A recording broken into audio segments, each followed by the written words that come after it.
स्वागत है आप सभी का ब्लास्ट कोचिंग क्लासेस में। ब्लास्ट कोचिंग क्लासेस की तरफ से परीक्षा बोर्ड की एक सीरीज दी जा रही है जो हमारा हिंदी मीडियम इंग्लिश मीडियम दोनों के लिए है। ये 10वीं 12वीं क्लास के लिए है। 12th क्लास का इसमें सारा कवर किया जाएगा, आर्ट्स कॉमर्स और साइंस ये सब।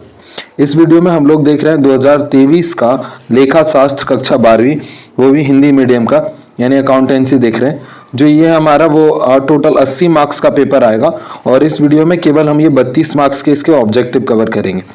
तो इस वीडियो में केवल 32 मार्क्स के ऑब्जेक्टिव ही देखेंगे।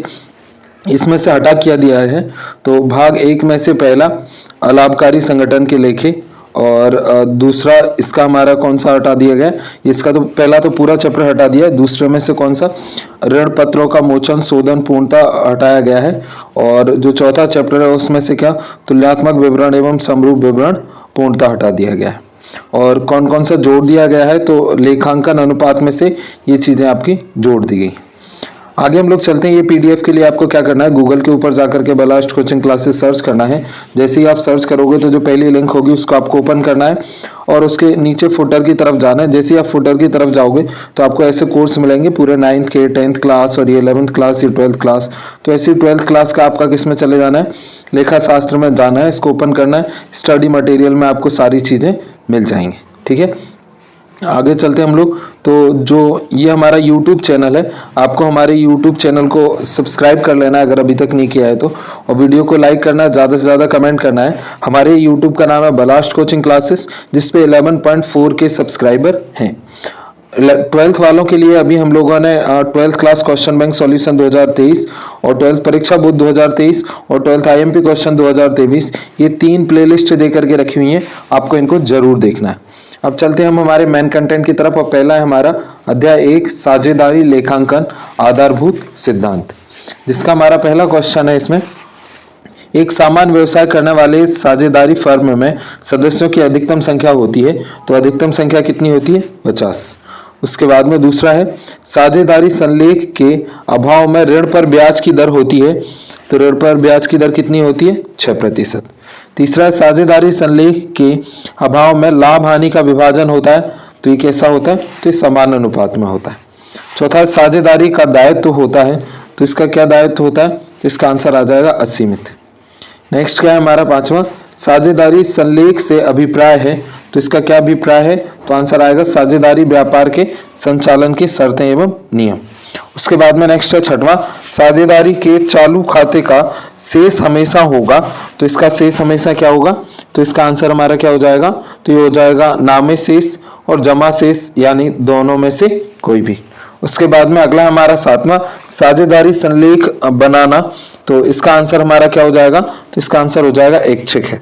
उसके बाद में अगला है आठवां, और आठवां है साझेदार के चालू खाते का शेष हमेशा होगा, तो इसका आंसर हमारा क्या आएगा, क्या होगा, तो ये होगा नाम शेष और जमा शेष। उसके बाद में अगला है हमारा 9th, तो 9th है आहरण पर ब्याज है, तो इसका आंसर हमारा क्या हो जाएगा, तो इसका आंसर हो जाएगा हमारा फर्म की आय। उसके बाद में अगला है 10वां, तो 10वां यदि नया साझेदार अपने हिस्से की ख्याति की राशि रोकड़ में देता है तो इस राशि को डेबिट करेंगे, तो इसको कहाँ डेबिट करेंगे, तो इसका आंसर हमारा क्या आएगा, तो आ जाएगा रोकड़ खाते में। उसके बाद में अगला है 11वां, फर्म के विघटन पर साझेदार के ऋण को हस्तांतरित किया जाता है, तो इसका आंसर हमारा क्या आएगा, तो ये हो जाएगा हमारा इनमें से कोई नहीं। 12वां हमारा पुनर्मूल्यांकन पर होने वाला लाभ किस अनुपात में बांटा जाता है, तो किस अनुपात में बांटा जाता है, तो इसका आंसर हमारा क्या हो जाएगा, तो ये हो जाएगा हमारा पुराने लाभ हानि अनुपात में। नेक्स्ट है 13वां, तो यह नए अनुपात में से पुराना अनुपात घटाने पर प्राप्त अनुपात कहलाता है, तो ये अनुपात हमारा क्या कहलाता है, तो कहलाता है लाभ अनुपात।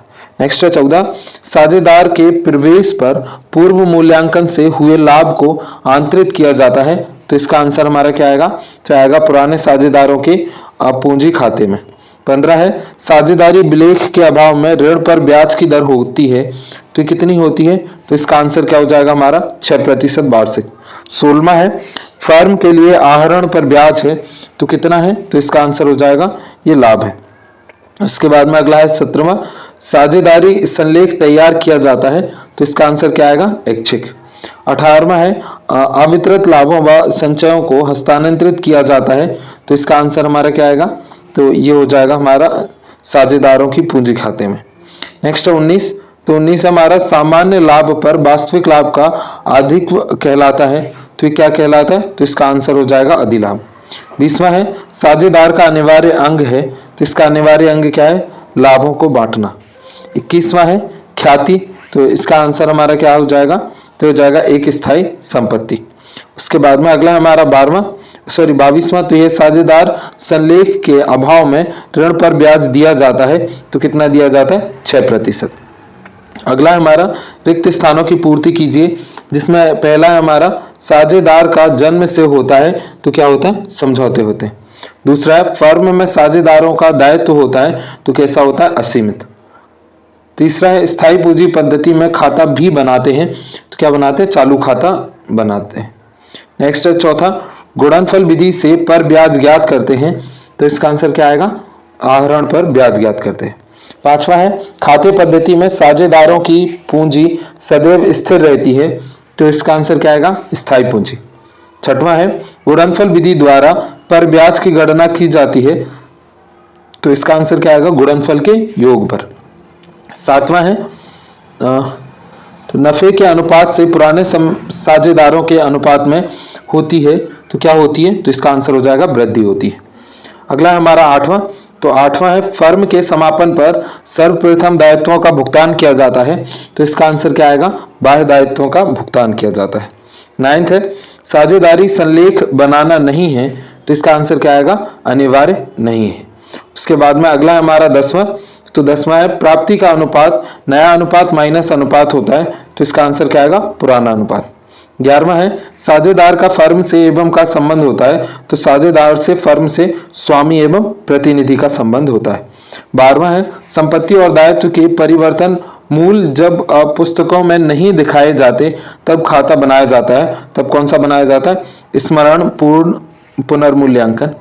उसके बाद में अगला हमारा 13, तो ये 13वां है खाते की राशि पर अधिकार साझेदारों का होता है, तो इसका आंसर क्या आएगा, पुराने साझेदारों का होता है। 14 है साझेदारों फर्म का पंजीयन है, तो इसका आंसर क्या है, साझेदारों फर्म का पंजीयन ऐच्छिक है। 15वां है साझेदारी का जन्म से होता है, तो क्या होता है, अनुबंध होता है। उसके बाद में अगला है 16वां साझेदारी का एक साझेदार में 20 संबंधों का परिवर्तन है, तो इसका आंसर हमारा क्या आएगा, पुनर्गठन। उसके बाद में अगला है 17 गुणनफल विधि द्वारा पर ब्याज की गणना की जाती है, तो इसका आंसर क्या आएगा, आहरण। 18वां है किसी नए साझेदार के प्रवेश पर परिसंपत्तियों में हुए मूल्य वृद्धि को खाते में क्रेडिट किया जाता है, तो किसमें किया जाता है, पुनर्मूल्यांकन। 19 है दायित्वों में कमी फर्म का होती है, तो क्या होती है, लाभ होती है। उसके बाद में अगला है सही जोड़ी बनाइए, जिसका पहला है हमारा आहरण पर ब्याज, तो इसका आंसर हमारा क्या हो जाएगा, तो इसका हो जाएगा हमारा बी, यानी फर्म के लिए लाभ। दूसरा हमारा साझेदारी संलेख के अभाव में अतिरिक्त ऋण राशि पर दिए जाने वाले ब्याज का प्रतिशत, तो कितना होता है, 6%। तीसरा है सामान्य साझेदारी की दशा में अधिकतम सदस्य संख्या, तो इसकी अधिकतम संख्या कितनी हो सकती है, 50। नेक्स्ट है भारतीय साझेदार अधिनियम, तो इसका आंसर हमारा क्या हो जाएगा, तो हो जाएगा 1932। उसके बाद में अगला है भारतीय कंपनी अधिनियम, तो इसका आंसर हमारा क्या आएगा, तो आ जाएगा 1956। 6वां स्थिर पूंजी, तो इसका आंसर आएगा हमारा स्थिर पूंजी का तो चालू खाता। नेक्स्ट हमारा केवल व्यक्ति ही, तो इसका आंसर हो जाएगा हमारा चालू खाता, इसका आंसर हो जाएगा साझेदार बन सकते हैं। नेक्स्ट है उसके बाद नहीं केवल व्यक्ति, तो इसका आंसर आ जाएगा साझेदार बन सकते हैं। 8वां हमारा लाभ का अनुपात, तो इसका आंसर क्या होगा, नया अनुपात पुराना अनुपात। 9th है विघटन के पश्चात प्रथम भुगतान, तो इसका आंसर हमारा क्या हो जाएगा, ये हो जाएगा तृतीय पक्ष को। नेक्स्ट है उसके बाद में 10वां साझेदार की मृत्यु पर उसके हिस्से का भुगतान, तो इसका आंसर हमारा क्या हो जाएगा, तो ये हो जाएगा कानूनी उत्तराधिकारी को। उसके बाद में अगला हमारा 11वां फर्म का आंतरिक दायित्व, तो इसका आंसर हमारा क्या हो जाएगा, तो इसका हो जाएगा साझेदार का ऋण। 12वां फर्म का बाह्य दायित्व, तो इसका बाह्य दायित्व क्या होगा, तो ये हो जाएगा बैंक ऋण। और तीसरा साझेदार संलेख बनाना, तो इसका आंसर क्या हो जाएगा, तो हो जाएगा अनिवार्य नहीं है। उसके बाद में अगला है हमारा सत्य सत्य बताइए, जिसमें पहला है साझेदारी ऐसा अनुबंध है जो आपस में लाभ बांटने के लिए किया जाता है। तो इसका आंसर क्या है? सत्य है। उसके बाद में दूसरा है हमारा साझेदारी में कोई भी साझेदार अपने हित का हस्तांतरण बिना सभी साझेदारों के सर्वसम्मति के कर सकता है। तो इसका आंसर क्या आएगा? ये हो जाएगा सत्य। तीसरा है साझेदारी संलेख के अभाव में ना तो पूंजी पर ब्याज दिया जाता है और ना ही आहरण पर ब्याज लिया जाता है। तो इसका आंसर क्या हो जाएगा? तो हो जाएगा सत्य। उसके बाद में अगला हमारा चौथा, तो चौथा है साझेदारी में प्रत्येक साझेदार का दायित्व सीमित है। तो इसका आंसर क्या आएगा? असत्य है। चौथा है किसी साझेदार के दिवालिया होने पर उसकी पूंजी की कमी को सभी साझेदारों द्वारा वहन किया जाता है। तो इसका आंसर क्या है? सत्य है। छठवां है परिवर्तनशील पूंजी पद्धति में चालू खाता खोला जाता है। तो इसका आंसर क्या है? सत्य है। सातवां है साझेदारी संलेख बनाना अनिवार्य है। तो ये हमारा कैसा है? असत्य है। आठवां, ख्याति एक अमूर्त संपत्ति है जिसका यथाशीघ्र अपलेखन कर देना चाहिए। तो ये हमारा क्या है? सत्य है। नाइन्थ है नया अनुपात पुराना अनुपात बराबर, नया अनुपात माइनस पुराना अनुपात बराबर लाभ माइनस प्रति अनुपात। तो ये हमारा क्या है? सत्य है। उसके बाद में 10वां है साझेदारी फर्म का पंजीयन अनिवार्य नहीं है। तो ये हमारा कैसा है? सत्य है। 11वां है यदि विलेख ब्याज दर के बारे में माना है तो फर्म में साझेदार के ऋण पर 12% प्रति वर्ष की दर से ब्याज दे है। तो इसका आंसर क्या है? असत्य है। 12वां है साझेदारों के बीच बिना किसी लिखित समझौते के एक वैध साझेदारी गठित की जा सकती है। तो ये क्या हमारा? सत्य है। 13वां साझेदारी फर्म में साझेदारी अधिनियम 1932 लागू होता है। तो ये हमारा क्या है? सत्य है। 14 है यदि विलेख मौन है तो साझेदार द्वारा आहरित राशि पर ब्याज अनुपात 6% प्रति वर्ष की दर से देय होगा। तो ये हमारा कैसा है? असत्य है। उसके बाद में अगला हमारा 15 प्रत्येक साझेदार व्यवसाय को प्रमुख रूप से चलाने के साथ साथ दूसरे साझेदार के लिए अभिकर्ता का भी काम करता है। तो ये हमारा क्या हो जाएगा? सत्य हो जाएगा। नेक्स्ट है 16 साझेदारों के बीच विवाद के समाधान की प्रविधि साझेदारी विलेख का भाग नहीं हो सकता है। तो ये हमारा क्या हो जाएगा? असत्य है। नेक्स्ट है 17 साझेदारी ठहराव में किया गया परिवर्तन फर्म का पुनर्गठन कहलाता है। तो ये हमारा क्या है? सत्य है। 18वां है साझेदार अनुबंध सदैव लिखित होता है। तो ये हमारा कैसा है? असत्य है। उसके बाद में अगला है हमारा 5वां एक शब्द और एक वाक्य में उत्तर दीजिए, जिसका पहला है हमारा साझेदारों के मध्य, ये तिरछा हो गया, साझेदारों के मध्य किया गया ऐसा अनुबंध जिसमें व्यापार संचालन के नियम हो उसे क्या कहते हैं? तो इसे हम क्या कहते हैं? साझेदार संलेख। नेक्स्ट है दूसरा साझेदारी व्यापार में लाभ हानि खाते का शेष किस खाते में अंतरित करते हैं? तो किस में करते? लाभ हानि नियोजन खाते में। नेक्स्ट है तीसरा साझेदारी व्यापार में अधिकतम सदस्य संख्या कितनी होती है? तो कितनी होती है? 50। उसके बाद में नेक्स्ट है चौथा साझेदार का पंजीयन कराना अनिवार्य है या ऐच्छिक? तो इसका आंसर हमारा क्या आएगा चौथे का? ये कैसा? ऐच्छिक है। 5वां है वे व्यक्ति जो एक दूसरे के साथ साझेदारी में सम्मिलित हुए हैं सामूहिक रूप से कहलाते हैं। तो क्या कहलाते हैं? साझेदार। 6वां है चालू खाता किस प्रणाली में खोला जाता है? तो किसमें खोला जाता है? स्थिर पूंजी प्रणाली में। 7वां है उस खाते का नाम बताइए जो संपत्ति एवं दायित्व के मूल्य में कमी या वृद्धि के लिए बनाया जाता है। तो इसका आंसर क्या आएगा? पुनर्मूल्यांकन खाता। 8वां है साझेदार की निवृत्ति के किसी एक कारण को लिखिए। तो इसका आंसर क्या आएगा हमारा? तो आ जाएगा वृद्धावस्था।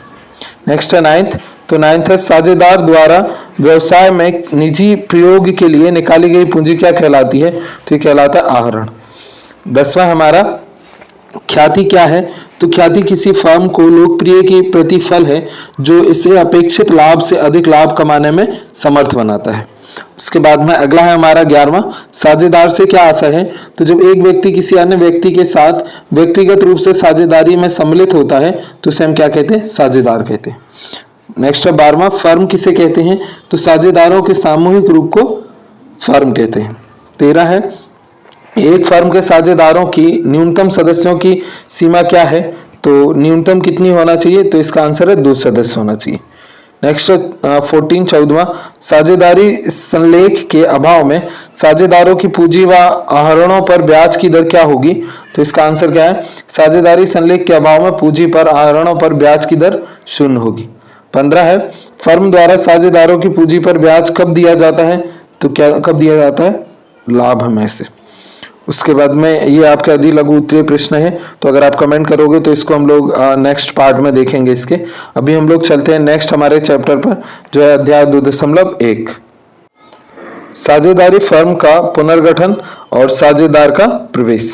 इसका पहला क्वेश्चन है हमारा, ख्याति एक संपत्ति है, तो इसका आंसर हमारा क्या हो जाएगा? तो पहले का हो जाएगा क्या? अमूर्त। दूसरा है, पुनर्मूल्यांकन खाता खोला जाता है, तो इसका आंसर हमारा क्या आएगा? तो आएगा साझेदार के प्रवेश पर। नेक्स्ट हमारा तीसरा, तो ये त्याग अनुपात का समीकरण है, तो इसका समीकरण क्या है? तो इसका पुराना अनुपात माइनस नया अनुपात। नेक्स्ट चौथा, ख्याति का लेख किया जाता है, तो इसका आंसर क्या आएगा? जब इसके लिए धन या धन तुल्य के रूप में कोई मौद्रिक भुगतान किया गया हो। नेक्स्ट पांचवा, संपत्ति के मूल्य में वृद्धि को पुनर्मूल्यांकन खाते के किस पक्ष की ओर लिखा जाता है? तो इसका आंसर क्या आएगा? इसका आएगा क्रेडिट पक्ष पर।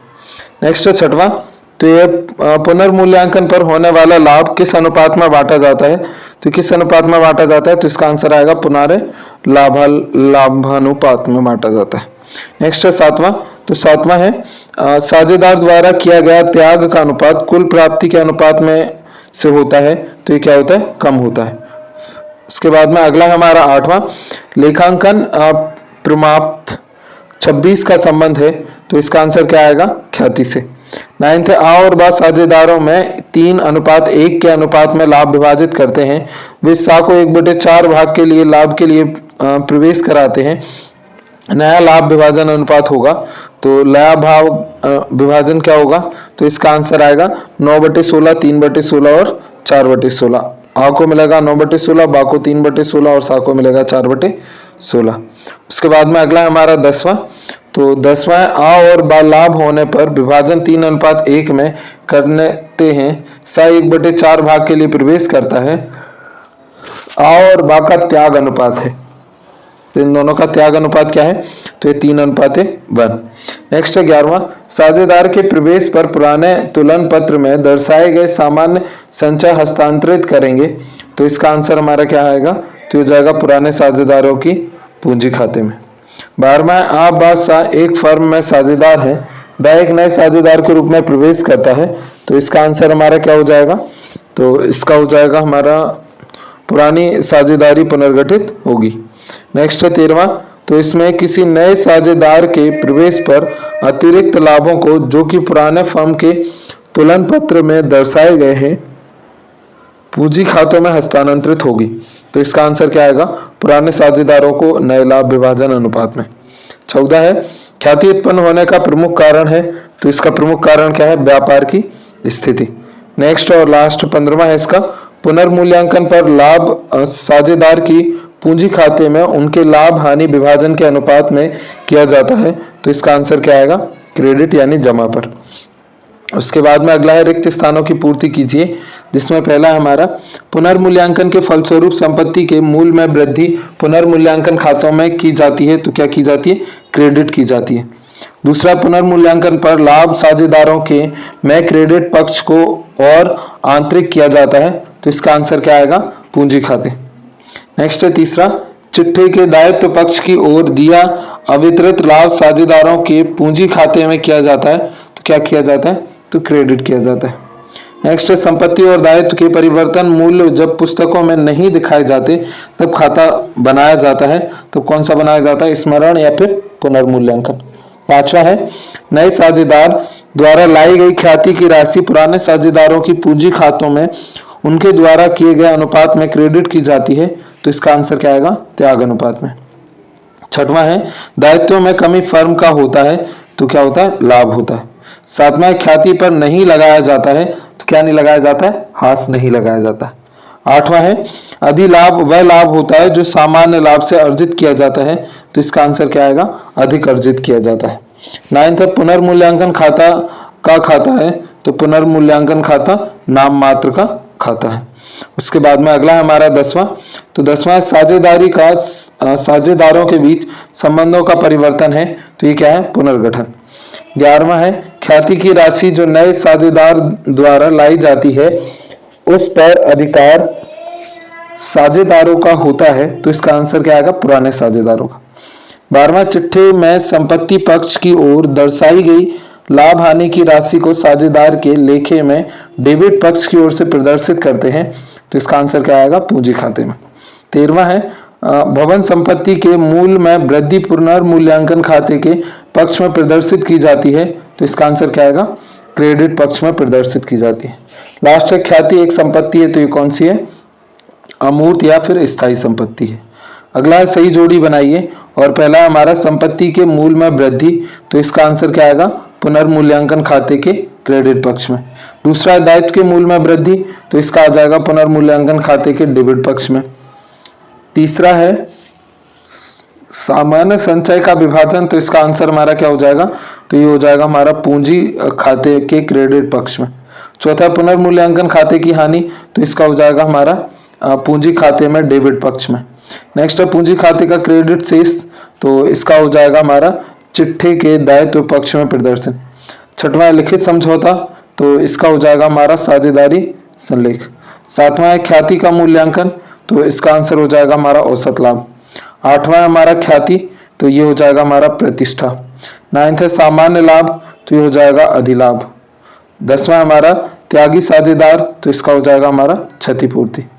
अगला हमारा सत्य सत्य लिखिए, जिसका पहला है हमारा ख्याति एक अमूर्त संपत्ति है जिसका यथाशीघ्र अपलेखन कर देना चाहिए, तो ये हमारा क्या है? सत्य है।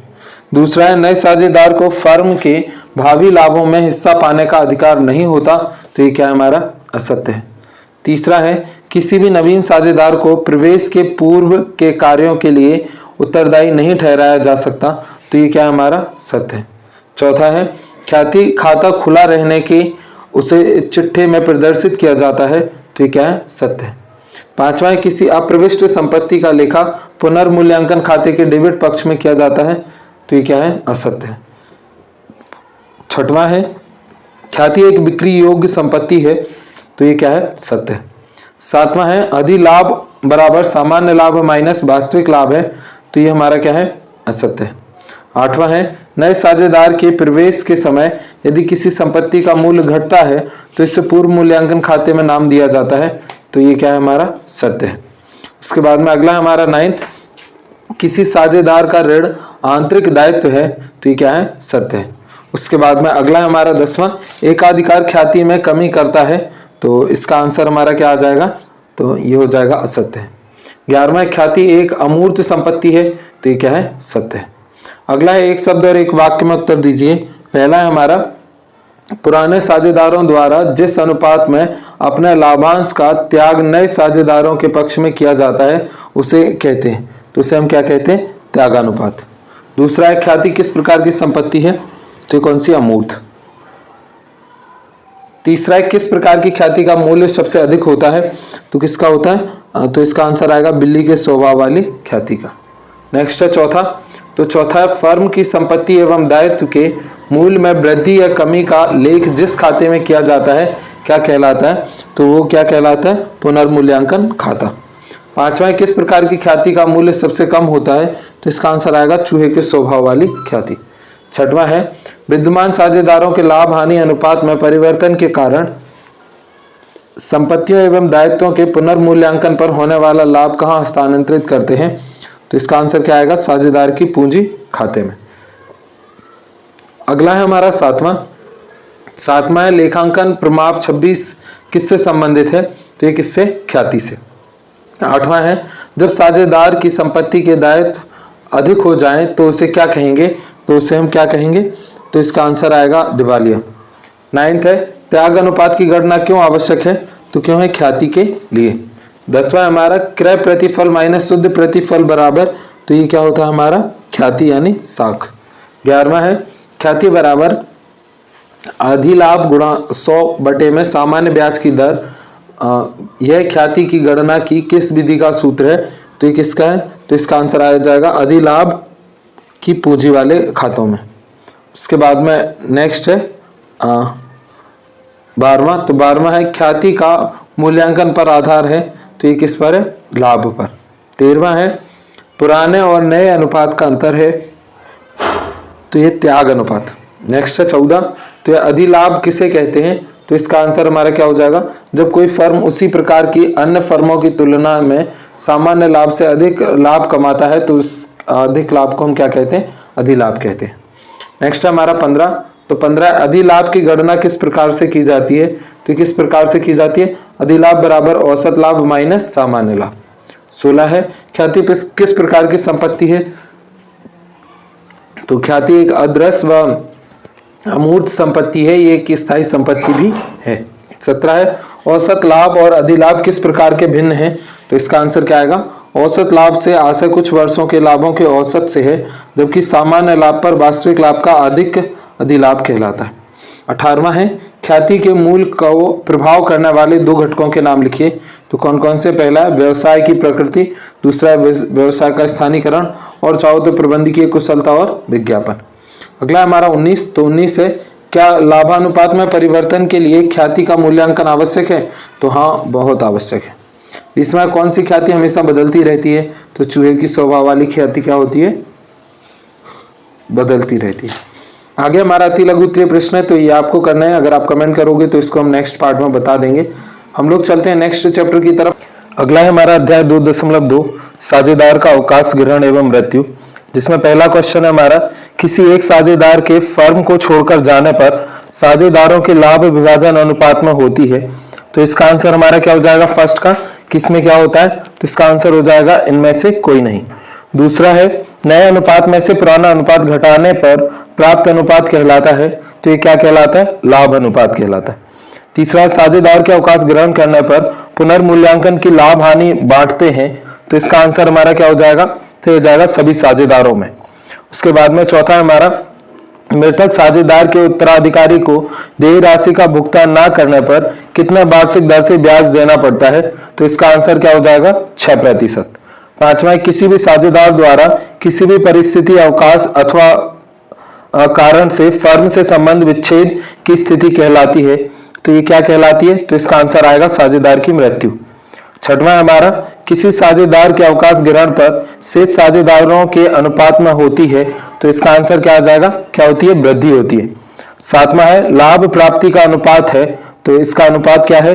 तो ये नया अनुपात माइनस पुराना अनुपात। नेक्स्ट है हमारा आठवां साझेदार की निवृत्ति पर पुनर्मूल्यांकन खाते का लाभ अंतरित किया जाता है, तो इसका आंसर हमारा क्या आएगा? तो ये हो जाएगा हमारा समस्त साझेदार की पूंजी खाते के क्रेडिट पक्ष में। अगला हमारा 9th, तो नवा है साझेदार फर्म से अवकाश ग्रहण कर सकता है, तो इसका आंसर क्या आएगा? ये आ जाएगा अवकाश ग्रहण की सूचना देकर अनुबंध के प्रावधानों पर सभी साझेदारों की सहमति से, यानी उपर्युक्त सभी। डी इसका आंसर हो जाएगा।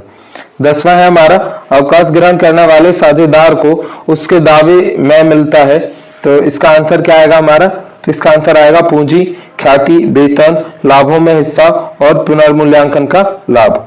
उसके बाद में अगला है 11वां ख्याति खाता पुस्तकों में खुला नहीं है, निर्वृत्तिमान साझेदार को ख्याति में हिस्सा दिया जाएगा, तो इसका आंसर क्या आएगा? तो इसका आंसर आएगा बाजार से खरीद कर। 12वां है अवकाश ग्रहण पर साझेदार ख्याति खाता खोलकर बंद करने का निर्णय लेते हैं, लेखा होगा, तो इसका आंसर क्या आएगा हमारा 12वें का? तो यह आएगा शेष रहे साझेदारों का पूंजी खाता डॉक्टर होगा। उसके बाद में नेक्स्ट है हमारा 13वां, तो 13वां हमारा साझेदार के अवकाश ग्रहण करने पर संपत्तियों एवं दायित्वों में निर्वर्तिमान साझेदार को हिस्सा देने के लिए कौन सा खाता खोला जाता है? तो इसका आंसर क्या आएगा? तो इसका आंसर आएगा पुनर्मूल्यांकन खाता। 14 है अवकाश ग्रहण करने वाले साझेदार को दावे की राशि वृत्ति के रूप में देने पर खाता खोला जाएगा, तो इसका आंसर हमारा क्या आएगा? तो इसका आंसर आएगा annuity account, capital suspenses account और एन्युटी सस्पेंशन अकाउंट, यानी उपर्युक्त में से कोई भी। उसके बाद में अगला है हमारा 15, तो 15 साझेदार की मृत्यु पर उत्तराधिकारी को एक मुश्त भुगतान करने से कार्यशील पूंजी प्रभावी ना हो, इस हेतु फर्म लेते हैं, तो इसका आंसर क्या आएगा? इसका आंसर आएगा जीवन बीमा पॉलिसी। अगला है 16, अवितरित लाभों एवं संचयों में निवृत्तिमान साझेदार को हिस्सा देने पर उसका पूंजी खाता, तो इसका आंसर क्या आएगा? क्या होगा? तो ये क्रेडिट होगा। अगला है हमारा 17, तो ये अभिषेक, रजत और विवेक लाभों का विभाजन 5:3:2 के अनुपात में करते हैं। यदि विवेक सेवानिवृत्त होता है तो अभिषेक तथा रजत का नया लाभ हानि अनुपात होगा। तो इसका आंसर हमारा क्या आएगा? तो इसका आएगा 5:3। नेक्स्ट 18वां, राजेंद्र, सतीश तथा तेजपाल का पुराना लाभ विभाजन अनुपात 2:2:1 है। सतीश की सेवानिवृत्ति के बाद उनका लाभ विभाजन अनुपात 3:2 है। नया अभिलाभ अनुपात है। तो इसका आंसर हमारा क्या आएगा? तो इसका आंसर हो जाएगा 1:1। उसके बाद में अगला है हमारा 19वां, तो 19 है आनंद बहादुर और चंदर लाभों का विभाजन समान रूप से करते हैं। आनंद और बहादुर ने उनके भाग का अधिग्रहण 3:2 के अनुपात में किया। आनंद और बहादुर का नया लाभ विभाजन अनुपात होगा, तो कितना होगा? तो इसका आंसर आएगा 4:5। 20वां है विद्यमान साझेदारों सेवानिवृत्त मृत साझेदारों के भाग का अधिग्रहण करने पर किसी भी सूचना के अभाव में यह माना जाएगा कि उन्होंने अपना भाग अधिग्रहित किया है। तो इसका आंसर क्या आएगा? तो आएगा पुराने लाभ विभाजन अनुपात में। अगला है हमारा 21, तो 21 है किसी साझेदार की सेवानिवृत्ति या मृत्यु पर सेवानिवृत्त मृत साझेदार की पूंजी खाते में जमा किया जाएगा। तो इसका आंसर क्या आएगा? तो इसका आएगा उसके भाग की ख्याति के साथ। अगला है हमारा 22, तो 22 है गोविंद, हरि और प्रताप साझेदार हैं। गोविंद की सेवानिवृत्ति का तुलन पत्र में ख्याति को 24,000 रुपए से पहले ही दर्शाया गया है। ख्याति को अपलेखित किया जाएगा। तो इसका आंसर हमारा क्या आएगा 22 का? तो ये आ जाएगा सभी साझेदारों की पूंजी खातों को उनके पुराने लाभ विभाजन अनुपात में जमा करके। उसके बाद में अगला और लास्ट है हमारा 23, तो ये है किसी साझेदार की सेवानिवृत्ति पर उसके पूंजी खाते को जमा किया जाएगा। तो इसका आंसर क्या आएगा? उसके भाग की ख्याति के साथ। अगला हमारा प्रश्न नंबर 2, रिक्त स्थानों की पूर्ति कीजिए। पहला, लाभ प्राप्ति अनुपात से शेष साझेदारों के अनुपात में होती है। तो इसका आंसर क्या आएगा? वृद्धि। दूसरा, अवकाश प्राप्त साझेदारों को देय राशि का भुगतान जब वार्षिक किस्तों में किया जाता है तब बनाया जाने वाला खाता कहलाता है। तब क्या कहलाता है? वार्षिक उचंत खाता। नेक्स्ट है हमारा तीसरा, साझेदार की दशा में कोई साझेदार लिखित सूचना देकर पृथक हो सकता है। तो इसका आंसर क्या आएगा? ऐच्छिक साझेदारी की दशा में। नेक्स्ट है चौथा, साझेदार की मृत्यु की दशा में देय राशि का भुगतान को दिया जाता है। तो किसको दिया जाता है? उत्तराधिकारी को। उसके बाद में अगला है हमारा 5वां, तो 5वां है अविभाजित लाभ का स्थानांतरण साझेदारों के पूंजी खाते के पक्ष से किया जाता है। तो इसका आंसर क्या आएगा? क्रेडिट किया जाता है। 6वां है निवृत्त साझेदारों से वसूल की जाने वाली राशियां खाते के पक्ष में लिखी जाती हैं। तो इसका आंसर क्या आएगा? पूंजी खाते के डेबिट पक्ष में लिखी जाती हैं। 7वां है ख्याति खाते का अपलेखन शेष साझेदारों के अनुपात में किया जाता है। तो इसका आंसर क्या आएगा? नए अनुपात में किया जाता है। 8वां है हमारा मृत साझेदार के उत्तराधिकारी की भी मृत्यु हो जाने पर भुगतान योग्य राशि फर्म के लिए होती है। तो ये क्या होती है? पूंजीगत लाभ होती है। अगला है हमारा 8वां, तो 8वां हमारा सही जोड़ी बनाओ, जिसमें पहला है हमारा संपत्ति एवं दायित्व के पुनर्मूल्यांकन का लेखा। तो इसका आंसर क्या आ जाएगा? तो हो जाएगा पुनर्मूल्यांकन खाते में। दूसरा है हानि का विभाजन। तो इसका आंसर क्या आएगा हमारा? पूंजी खाते के डेबिट पक्ष में। तीसरा है हमारा निवृत्त साझेदार के देय राशि का नगद भुगतान न करने पर राशि दर्शाई जाती है। तो इसका आंसर क्या आएगा? शेष साझेदारों के चिट्ठे के दायित्व पर। चौथा है मृत साझेदार को देय राशि का भुगतान न किए गए भाग की राशि के लिए किस दर से ब्याज पाने का अधिकारी उत्तराधिकारी को है। तो इसका आंसर हमारा क्या आएगा? तो इसका आंसर आ जाएगा प्रति वर्ष की दर से। उसके बाद में अगला 5वां, निवृत्त साझेदार को देय राशि का नगद भुगतान करने पर उसका लेखा किया जाता है। तो इसका आंसर क्या आएगा? पूंजी खाते के डेबिट पक्ष में। 6वां है संचित की राशि का भाग है। तो इसका आंसर क्या आएगा? मृत साझेदार का उत्तराधिकारी। 7वां है लाभ या फिर नफे का अनुपात है। तो इसका अनुपात क्या है? नया अनुपात और नया अनुपात माइनस नया अनुपात। अगला है हमारा चौथा क्वेश्चन, तो ये है सत्य असत्य लिखिए, जिसमें पहला है हमारा निर्मित साझेदार को वार्षिक पद्धति द्वारा भी भुगतान किया जा सकता है, तो इसका आंसर क्या होगा? सत्य होगा। दूसरा है ख्याति की राशि पर निर्मित साझेदार का कोई अधिकार नहीं होता है, तो ये क्या है? असत्य है। तीसरा है लाभ प्राप्ति अनुपात की गणना साझेदार की निवृत्ति या मृत्यु पर की जाती है, तो ये हमारा क्या है? सत्य है। चौथा है संपूर्ण ख्याति को राशि से ख्याति खाता खोलने पर ख्याति क्रेडिट किया जाता है, तो इसका आंसर क्या है? असत्य है। पांचवा है संपत्तियों के मूल्य में होने वाली वृद्धि पुनर्मूल्यांकन खाते के क्रेडिट पक्ष में दर्शाई जाती है, तो ये क्या हमारा? सत्य है। छठवां है एक साझेदार के निवृत्ति होने पर शेष साझेदारों का अनुपात कम हो जाता है, तो ये क्या हमारा? असत्य है। सातवां है निवृत्त होने वाले साझेदार को संचित कोष व अविभाजित लाभ उनके लाभ के अनुपात में दिया जाता है, तो इसका आंसर क्या है? सत्य है। आठवां है हमारा निवृत्त साझेदार को अनुपात योग्य राशि पर किस्तों में भुगतान करने पर ब्याज नहीं दिया जाता है, तो ये क्या है? असत्य है। उसके बाद में नाइन्थ है हमारा फर्म में विघटन की दिशा में व्यापार बंद हो जाता है, तो ये क्या है? सत्य है। 10वां है वसूली खाता फर्म के जीवन काल में कई बार बनाया जाता है, तो ये असत्य है। 11वां है हमारा सेवानिवृत्ति मृत साझेदार को राशि का भुगतान एक मुश्त या किस्तों में ब्याज रहित किया जाता है, तो ये हमारा क्या है? सत्य है। उसके बाद में नेक्स्ट हमारा पांचवा एक शब्द और एक वाक्य में उत्तर दीजिए, जिसका पहला है हमारा साझेदार के अवकाश ग्रहण करने का कोई एक कारण लिखिए, तो क्या होगा? वृद्धावस्था। दूसरा है मृतक साझेदार के लाभ की गणना का एक आधार बताइए, तो इसका क्या होगा? समय। तीसरा हमारा अवकाश ग्रहण की दशा में चिट्ठी में प्रदर्शित सामान्य संचय साझेदारों के मध्य किस अनुपात में बांटते हैं, तो इसका आंसर क्या आएगा? पुराने अनुपात में। चौथा हमारा नया अनुपात माइनस पुराना अनुपात बराबर होता है, तो ये किसके? लाभ हानि के। उसके बाद में अगला है हमारा पांचवा, तो पांचवा है अवकाश ग्रहण में किसी भी साझेदार को दी जाने वाली राशि क्रेडिट की जाती है, तो इसका आंसर क्या आएगा? पूंजी खाते में। नेक्स्ट है छठवां ख्याति खाता बंद करने की प्रक्रिया को कहते हैं, तो इसको क्या कहते हैं? ख्याति का अवलोकन। नेक्स्ट हमारा सातवां निवृत्त साझेदार को जीवित अवस्था में वार्षिक की राशि का भुगतान प्रति वर्ष किस खाते में किया जाता है, तो किस खाते से किया जाता है, तो इसका आंसर आएगा लाभ हानि खाते से। आठवां है साझेदार का स्थायी अवकाश ग्रहण कहा जाता है, तो क्या कहा जाता है? साझेदार की मृत्यु। उसके बाद में अगला हमारा नाइन्थ मृतक साझेदार का देय राशि का भुगतान किसे किया जाता है, तो इसका आंसर हमारा क्या आएगा? तो आएगा उसके उत्तराधिकारी को।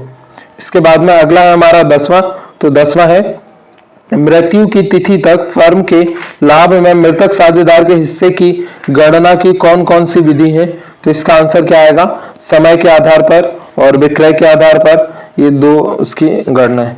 11वां है जब किसी साझेदार की मृत्यु हो जाती है तो उसका देय राशि का भुगतान किसे किया जाता है, तो इसका आंसर किसे क्या आएगा? वेद प्रतिनिधि यानी कार्य निष्पादक को भुगतान किया जाता है। 12वां है साझेदार के उत्तराधिकारी का खाता कब खोला जाता है, तो इसका आंसर क्या आएगा हमारा 12वें का, तो इसका आंसर आएगा जब किसी साझेदार की मृत्यु हो जाती है। उसके बाद में नेक्स्ट है 13वां लाभ प्राप्ति अनुपात की गणना कैसे की जाती है, तो इसका आंसर आएगा लाभ माइनस प्रति अनुपात बराबर नया अनुपात माइनस पुराना अनुपात। उसके हमारा 14 ऐसे दो मदे बताइए जो किसी साझेदार की मृत्यु पर उसके पूंजी खाते में क्रेडिट की जाती है, तो इसका आंसर क्या आएगा? फर्म की ख्याति में हिस्सा, संयुक्त जीवन बीमा पॉलिसी में हिस्सा, सामान्य संचय में हिस्सा, या फिर पुनर्मूल्यांकन लाभ में हिस्सा।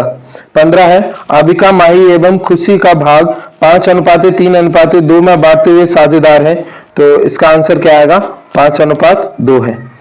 उसके बाद में अगला है हमारा नेक्स्ट चैप्टर, और अगला चैप्टर है हमारा तीसरा, और तीसरा चैप्टर है हमारा साझेदारी फर्म का विघटन। इसका पहला क्वेश्चन है हमारा निम्न में से आंतरिक दायित्व है, तो इसमें से आंतरिक दायित्व किसका है, तो इसका आंसर हमारा क्या हो जाएगा? तो हो जाएगा सामान्य संचय। दूसरा है फर्म के विघटन पर संपत्तियों व दायित्वों के खाते अंतरित करते हैं, तो इसका आंसर हमारा क्या हो जाएगा? वसूली खाते में। तीसरा हमारा ऐसी संपत्ति जिसे वसूली खाते में आंतरित नहीं करते किंतु विक्रय करते हैं, तो इसका आंसर हमारा क्या आएगा, तो आएगा ख्याति। उसके बाद में अगला हमारा चौथा, तो चौथा वसूली खाता बनाया जाता है, तो इसका आंसर क्या आएगा, फर्म के विघटन पर। पांचवा, फर्म के विघटन पर साझेदार के ऋण को हस्तांतरित किया जाता है, तो इसका आंसर हमारा क्या आएगा, तो आएगा इनमें से कोई नहीं। अगला है हमारा छठवां, तो ये है साझेदारी फर्म के समागम का आशय है, तो इसका आंसर हमारा क्या होगा, तो इसका आंसर हो जाएगा हमारा सभी साझेदारों द्वारा संयुक्त रूप से फर्म में कार्य ना करना। नेक्स्ट हमारा सातवां, वसूली खाते पर होने वाला लाभ साझेदारों के किस खाते में क्रेडिट किया जाता है, तो इसका आंसर हमारा क्या आएगा, तो इसका आएगा पूंजी खाता। नेक्स्ट है इसके बाद में आठवां, तो आठवां हमारा किस खाते में संपत्तियों व दायित्वों के हस्तांतरण पर सभी खाते बंद कर दिए जाते हैं, तो इसका आंसर क्या आएगा, तो यह आएगा वसूली खाता। नाइन्थ है किसी साझेदार द्वारा फर्म के विघटन पर फर्म की कोई संपत्ति लेने पर उसकी प्रविष्टि वसूली खाते में किस पक्ष में की जाती है, तो इसका आंसर हमारा क्या आएगा, तो आएगा जमा पक्ष में। नेक्स्ट हमारा दसवां, तो दसवां है फर्म के विघटन पर बैंक अधिवक्ति खाते को हस्तांतरित किया जाता है, तो इसका आंसर हमारा क्या आएगा, तो इसका आंसर हो जाएगा वसूली खाते में। 11वां है फर्म अनिवार्य रूप से भंग कब होती है, तो इसका आंसर हमारा क्या आएगा, तो इसका आंसर आएगा फर्म को व्यापार चलाना अवैध हो जाए। 12वां है फर्म के विघटन पर संपत्तियों के विक्रय से प्राप्त राशि का सर्वप्रथम उपभोग होगा, तो इसका आंसर क्या आएगा, तो आएगा तीसरे पक्ष के ऋण चुकाने में। अगला है हमारा 13वां, तो यह वसूली खाते की प्रकृति है, तो इसकी प्रकृति कैसी है, तो इसका आंसर आएगा नाम मात्र खाते के समान। नेक्स्ट हमारा 14, तो यह वसूली खाते में संपत्तियों को किस मूल्य पर हस्तांतरित किया जाता है, तो इसका आंसर क्या आएगा, तो आएगा पुस्तक मूल्य पर। अगला हमारा 15, तो यह फर्म के विघटन के समय दायित्वों का भुगतान करने पर राशि लिखी जाएगी, तो इसका आंसर क्या आएगा, पुस्तक ऋण। नेक्स्ट है 16, साझेदार के ऋण खातों का भुगतान करने पर क्रेडिट किया जाता है, तो इसका आंसर हमारा क्या आएगा, तो आएगा बैंक खाता। नेक्स्ट हमारा 17, तो 17 गवर्नर बनाम मरे नियम के अनुसार साहूकार साझेदार दिवालिया साझेदार की हानि बांटेंगे, तो इसका आंसर क्या आएगा, तो आएगा पूंजी के अनुपात में। नेक्स्ट 18, गवर्नर बनाम मरे का नियम लागू न होने पर दिवालिया साझेदार की पूंजी की हानि बांटी जाएगी, तो इसका आंसर हमारा क्या आएगा, तो आएगा लाभ विभाजन के अनुपात में। नेक्स्ट हमारा 19, सभी साझेदारों के दिवालिया होने पर हानि होती है, तो इसका आंसर हमारा क्या आएगा, तो आएगा संपत्तियों के क्रम संबंध में। उसके बाद में अगला हमारा 20वां, तो यह फर्म के समापन के दिन संपत्तियों का पुस्तक मूल्य 4 लाख तथा दायित्व 1,50,000 के थे, संपत्तियों से वसूली पर 30,000 की हानि हुई, वसूली राशि होगी, तो इसका आंसर हमारा क्या हो जाएगा, तो हो जाएगा 3,70,000। उसके बाद में अगला है हमारा 21, फर्म के विघटन पर बैंक अधिविकर्ष को हस्तांतरित करेंगे, तो इसका आंसर हमारा क्या आएगा, तो ये आ जाएगा वसूली खाते में। 22 है फर्म के विघटन पर साझेदार के ऋण खाते को हस्तांतरित करेंगे, तो इसका आंसर हमारा क्या हो जाएगा, तो ये हो जाएगा इनमें से कोई नहीं। उसके बाद में अगला है हमारा 23, तो यह लेनदार और देय विपत्र जैसे दायित्वों को वसूली खाते में हस्तांतरित करने के पश्चात भुगतान के संबंध में सूचना के अभाव में ऐसे दायित्व का, तो इसका आंसर हमारा क्या हो जाएगा, क्या होगा, तो पूर्ण भुगतान होगा। उसके बाद में अगला है हमारा 24, तो जब साझेदार की तरफ से फर्म द्वारा वसूली व्यय का भुगतान किया जाता है, यह व्यय नाम होंगे, तो इसका आंसर हमारा क्या आएगा, तो ये हो जाएगा इनमें से कोई नहीं। 25 है जब गैर अभिलेखन परिसंपत्ति साझेदार द्वारा ली जाती है, तो इसे दर्शाएंगे, तो इसका आंसर क्या आएगा, तो ये आएगा वसूली खाते के जमा पक्ष में। नेक्स्ट है 26, जब गैर अभिलेखित दायित्वों का भुगतान किया जाता है, तो दर्शाइए, तो इसका आंसर हमारा क्या आएगा, वसूली खाते के नाम पक्ष में। उसके बाद में अगला हमारा दूसरा, रिक्त स्थानों की पूर्ति कीजिए, जिसका हमारा पहला है जब एक को छोड़कर सभी साझेदार दिवालिया हो जाए तो फर्म का विघटन होता है, तो इसका आंसर क्या आएगा, फर्म का विघटन अनिवार्य होता है। दूसरा है साझेदारी फर्म के समापन से का समापन अनिवार्य रूप से हो जाता है, तो इसका आंसर क्या आएगा, साझेदारी का समापन अनिवार्य रूप से हो जाता है। नेक्स्ट हमारा तीसरा, साझेदार के समापन से का समापन अनिवार्य रूप से नहीं होता, तो इसका आंसर क्या आएगा, फर्म का समापन अनिवार्य रूप से नहीं होता। नेक्स्ट है उसके बाद में हमारा चौथा, विघटन होने पर पहले दायित्व का भुगतान करते हैं, तो इसका आंसर क्या आएगा, पहले बाह्य अनुपात का पहले बाह्य दायित्वों का भुगतान करते हैं। पांचवा है, फर्म के विघटन पर न्यायालय द्वारा की नियुक्ति की जाती है, तो इसका आंसर क्या है, न्यायालय द्वारा निस्तारक की नियुक्ति की जाती है। छठवां है, वसूली खाते के डेबिट पक्ष में को छोड़कर शेष सभी संपत्ति को लिखा जाता है, तो इसका आंसर क्या है, रोकड़ व बैंक शेष को छोड़कर सभी संपत्तियों को लिखा जाता है। नेक्स्ट है सातवां, दायित्व के भुगतान को रोकड़ खाते के पक्ष में लिखा जाता है, तो इसका आंसर क्या आएगा, तो क्रेडिट पक्ष में लिखा जाता है। आठवां है, खाते में संपत्तियों के विक्रय की राशि लिखी जाती है, तो इसका क्या आएगा, वसूली खाते में संपत्तियों के विक्रय की राशि लिखी जाती है।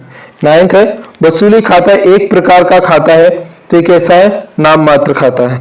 10वां है, सभी परिसंपत्तियों यानी हस्त बैकस और आभासी परिसंपत्तियों के अतिरिक्त खाते के पक्ष की ओर हस्तांतरित की जाती है, तो इसका आंसर क्या आएगा,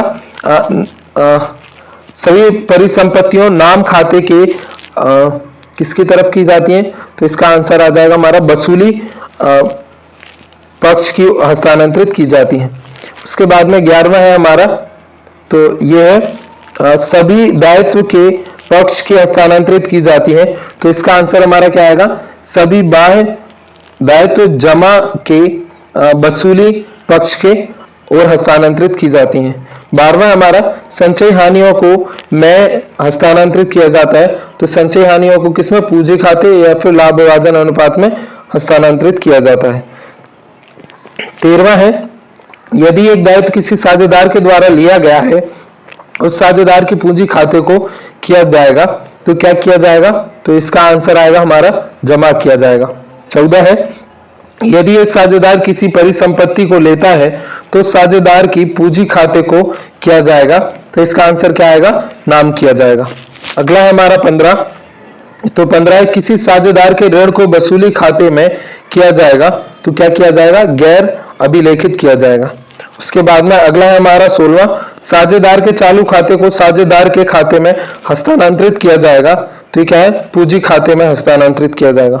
17, फर्म के विघटन के पश्चात साझेदार स्वयं का कर सकते हैं, तो क्या कर सकते हैं, स्वयं का व्यापार कर सकते हैं। 18वां हमारा, फर्म के विघटन पर बैंक अधिविक्रय को खाते में हस्तांतरित करेगा, तो इसका आंसर क्या आएगा, वसूली खाते में हस्तांतरित करेगा। अगला हमारा सही जोड़ी बनाइए, जिसका पहला है विक्रय योग संपत्ति, तो इसका आंसर क्या हो जाएगा, ख्याति। दूसरा हमारा आंतरिक दायित्व, तो इसका आंसर क्या हो जाएगा, साझेदार से ऋण। तीसरा है बाह्य दायित्व, तो इसका आंसर क्या हो जाएगा, बैंक से ऋण। चौथा है हस्तांतरण ना होना, तो इसका आंसर हमारा क्या हो जाएगा, तो यह आ जाएगा अप्रविष्ट संपत्ति। पांचवा वसूली खाते में संपत्ति, तो इसका आंसर हो जाएगा पुस्तक मूल्य पर दर्शाई जाती है।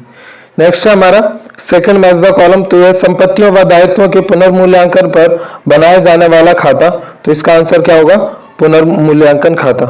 दूसरा फर्म के विघटन पर बनाया जाने वाला खाता, तो होता है वसूली खाता। तीसरा, जब साझेदारों की संख्या निर्धारित संख्या से अधिकतम हो जाए, तो इसका आंसर क्या हो जाएगा, ये हो जाएगा अनिवार्य समापन। नेक्स्ट है चौथा, तो यह किसी भी साझेदार द्वारा अन्य साझेदार को लिखित सूचना देकर साझेदारी का समापन कहलाता है, तो ये कहलाता है ऐच्छिक समापन। पांचवा है, फर्म के समापन व सर्वप्रथम भुगतान किया जाता है, तो इसका आंसर क्या आएगा, तो यह आएगा लेन देन को। उसके बाद में लास्ट है विघटन के पश्चात प्रथम भुगतान, तो आएगा तृतीय पक्ष को। नेक्स्ट हमारा सत्य सत्य लिखिए। पहला है, अप्रविष्ट संपत्ति को वसूली खाते में अंतरित करते हैं, तो ये क्या हमारा असत्य है। दूसरा, एक फर्म के समय साझेदारों के बीच साझेदारी का विघटन फर्म का विघटन कहलाता है, तो ये क्या है, सत्य है। तीसरा हमारा, डूबता ऋण संचय को वसूली खाते में अंतरित नहीं करते, तो ये क्या है हमारा, असत्य है। चौथा है हमारा, वसूली खाते के लाभ हानि को सभी साझेदारों में उनके लाभ हानि विभाजन अनुपात में बांटते हैं, तो ये क्या हमारा, सत्य है।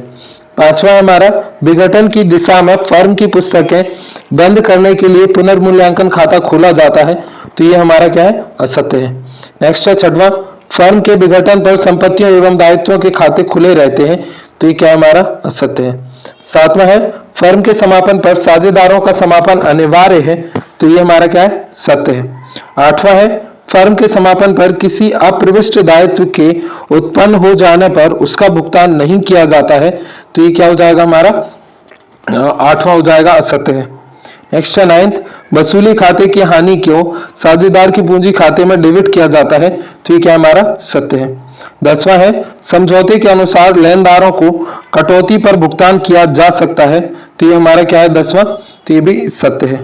नेक्स्ट है ग्यारहवां, तो ग्यारहवां फर्म के समापन की 5 विधियां हैं, तो इसका आंसर हमारा क्या आएगा, यह असत्य है। उसके बाद में अगला है 12वां, पुनर्मूल्यांकन खाता संपत्ति के विक्रय पर बनाते हैं, तो ये क्या हमारा असत्य है। नेक्स्ट है हमारा 13वां, फर्म में विघटन पर अलिखित संपत्ति के प्राप्त रकम वसूली खाते में दर्शाई जाती है, तो ये क्या है, सत्य है। नेक्स्ट है 14, साझेदारों के विघटन फर्म के विघटन में भिन्न है, तो ये क्या है हमारा सत्य है। नेक्स्ट है 15, साझेदारी का मृत्यु पर साझेदारी का विघटन हो जाता है, तो ये क्या हमारा सत्य है।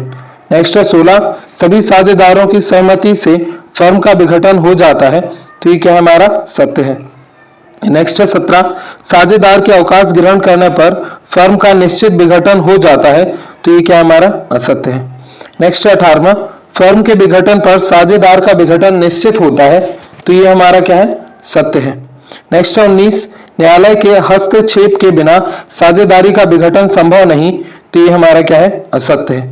उसके बाद में अगला है हमारा 20वां, तो ये है फर्म के विघटन पर अलिखित संपत्ति से प्राप्त रकम वसूली खाते में दर्शाई जाती है, तो ये हमारा क्या है, सत्य है। नेक्स्ट हमारा प्रश्न नंबर 5, एक शब्द और एक वाक्य में उत्तर दीजिए। और पहला क्वेश्चन है हमारा, हीनता खाता बनाया जाता है, तो इसका आंसर क्या है, साझेदारी के विघटन पर। नेक्स्ट हमारा दूसरा, संपत्ति के दायित्वों को पुस्तकीय मूल पर लिखा जाता है, तो इसका आंसर क्या आएगा, वसूली खाते में। उसके बाद में अगला हमारा तीसरा, चालू खाते का शेष स्थानांतरित किया जाता है, तो इसका आंसर क्या आएगा, पूंजी खाते में। नेक्स्ट है चौथा, जब साझेदार की संपत्ति से दायित्व अधिक हो जाए, तो इसका आंसर क्या आएगा, तो क्या हो जाएगा, दिवालिया। नेक्स्ट है 5वां, भारत में साझेदारी फर्म के विघटन पर लागू होने वाला अधिनियम, तो ये कौन सा है, भारतीय साझेदारी अधिनियम 1932। 6वां है, फर्म के सभी साझेदार या एक को छोड़कर अन्य सभी साझेदार दिवालिया घोषित हो जाएं, तो ये किस प्रकार का समापन है, तो ये कौन सा है, अनिवार्य समापन है। नेक्स्ट है उसके बाद में 7वां, तो 7वां है, साझेदार द्वारा क्रय की गई संपत्ति का लेखा पूंजी खाते में किया जाता है, तो इसका आंसर क्या आएगा, डेबिट पक्ष में। नेक्स्ट 8वां, वसूली पर लाभ अथवा हानि का विभाजन साझेदार में किया जाता है, तो इसका आंसर क्या आएगा, लाभ हानि अनुपात में। नेक्स्ट है 9th, संपत्ति में से कौन कौन सी बाकी या शेष को वसूली खाते में हस्तांतरित वही किया जाता है, तो इसका आंसर आएगा रोकड़ शेष व बैंक शेष। नेक्स्ट है हमारा 10वां, साझेदार फर्म से कब निवृत्त होता है, तो इसका आंसर क्या आएगा, साझेदार की अवधि पूर्ण होने पर, विघटन होने पर और इसके बाद में स्वस्थ मस्तिष्क का न होने पर। उसके बाद में अगला है हमारा 11वां, तो 11वां है, वसूली खाते में संपत्तियों को किस कीमत पर हस्तांतरित किया जाता है, तो इसका आंसर क्या आएगा, तो आएगा पुस्त मूल्य। नेक्स्ट हमारा 12वां, समय के समाप्त हो जाने पर साझेदारी का विघटन कहलाता है, तो ये कहलाता है संयोगबद्ध समापन। 13वां है, साझेदार फर्म के विघटन से क्या आशय है, तो किसी फर्म के सभी साझेदार के बीच समझौता का टूटना ही फर्म का विघटन कहलाता है। नेक्स्ट है हमारा 14, तो 14वां है, साझेदार फर्म के समापन की किन्हीं दो महत्वपूर्ण विधियां कौन सी हैं, तो एक है समझौते द्वारा समापन और दूसरा है न्यायालय द्वारा समापन। नेक्स्ट है उसके बाद में हमारा 15, तो ये विघटन व्यय का भुगतान साझेदार आ ने किया, इस संबंध में क्या पूंजी प्रविष्ट होगी, तो इसका आंसर क्या है, तो ये कहाँ होगी, वसूली खाता में और आ की पूंजी खाते से। नेक्स्ट है हमारा 16, अप्रविष्ट संपत्ति से वसूली पर क्या पूंजी प्रविष्ट की जाती है, तो इसका आंसर आएगा रोकड़ खाते में, कहां से, वसूली खाते से। नेक्स्ट है हमारा उसके बाद में 17, तो 17 हमारा वसूली खाता व पुनर्मूल्यांकन खाता में एक अंतर लिखिए, तो ये हमारा क्या है, वसूली खाते फर्म के समापन के समय तथा पूर्व मूल्यांकन खाता फर्म के पुनर्गठन के समय बनाया जाता है। उसके बाद में अगला हमारा 18वां, क्या साझेदारी के विघटन पर फर्म का विघटन आवश्यक है? तो इसका आंसर आ जाएगा नहीं, आवश्यक नहीं है। उसके बाद में हम लोग चलते हैं अगले चैप्टर की तरफ, और अगला चैप्टर है हमारा 4.1 कंपनी लेख अंशों का निर्गमन व हरण। तो इसका पहला क्वेश्चन है हमारा, सही विकल्प चुन करके लिखिए। एक निजी कंपनी में सदस्यों की अधिकतम संख्या होती है, तो सदस्यों की अधिकतम संख्या कितनी होती है? तो इसका आंसर आ जाएगा 200। उसके बाद में अगला है हमारा दूसरा, कंपनी के स्वामी होते हैं, तो कंपनी के स्वामी कौन होते हैं? तो इसका आंसर आएगा अंशधारी। तीसरा है, अंशों के निर्गमन पर दिया गया बट्टा कितने प्रतिशत से अधिक नहीं हो सकता?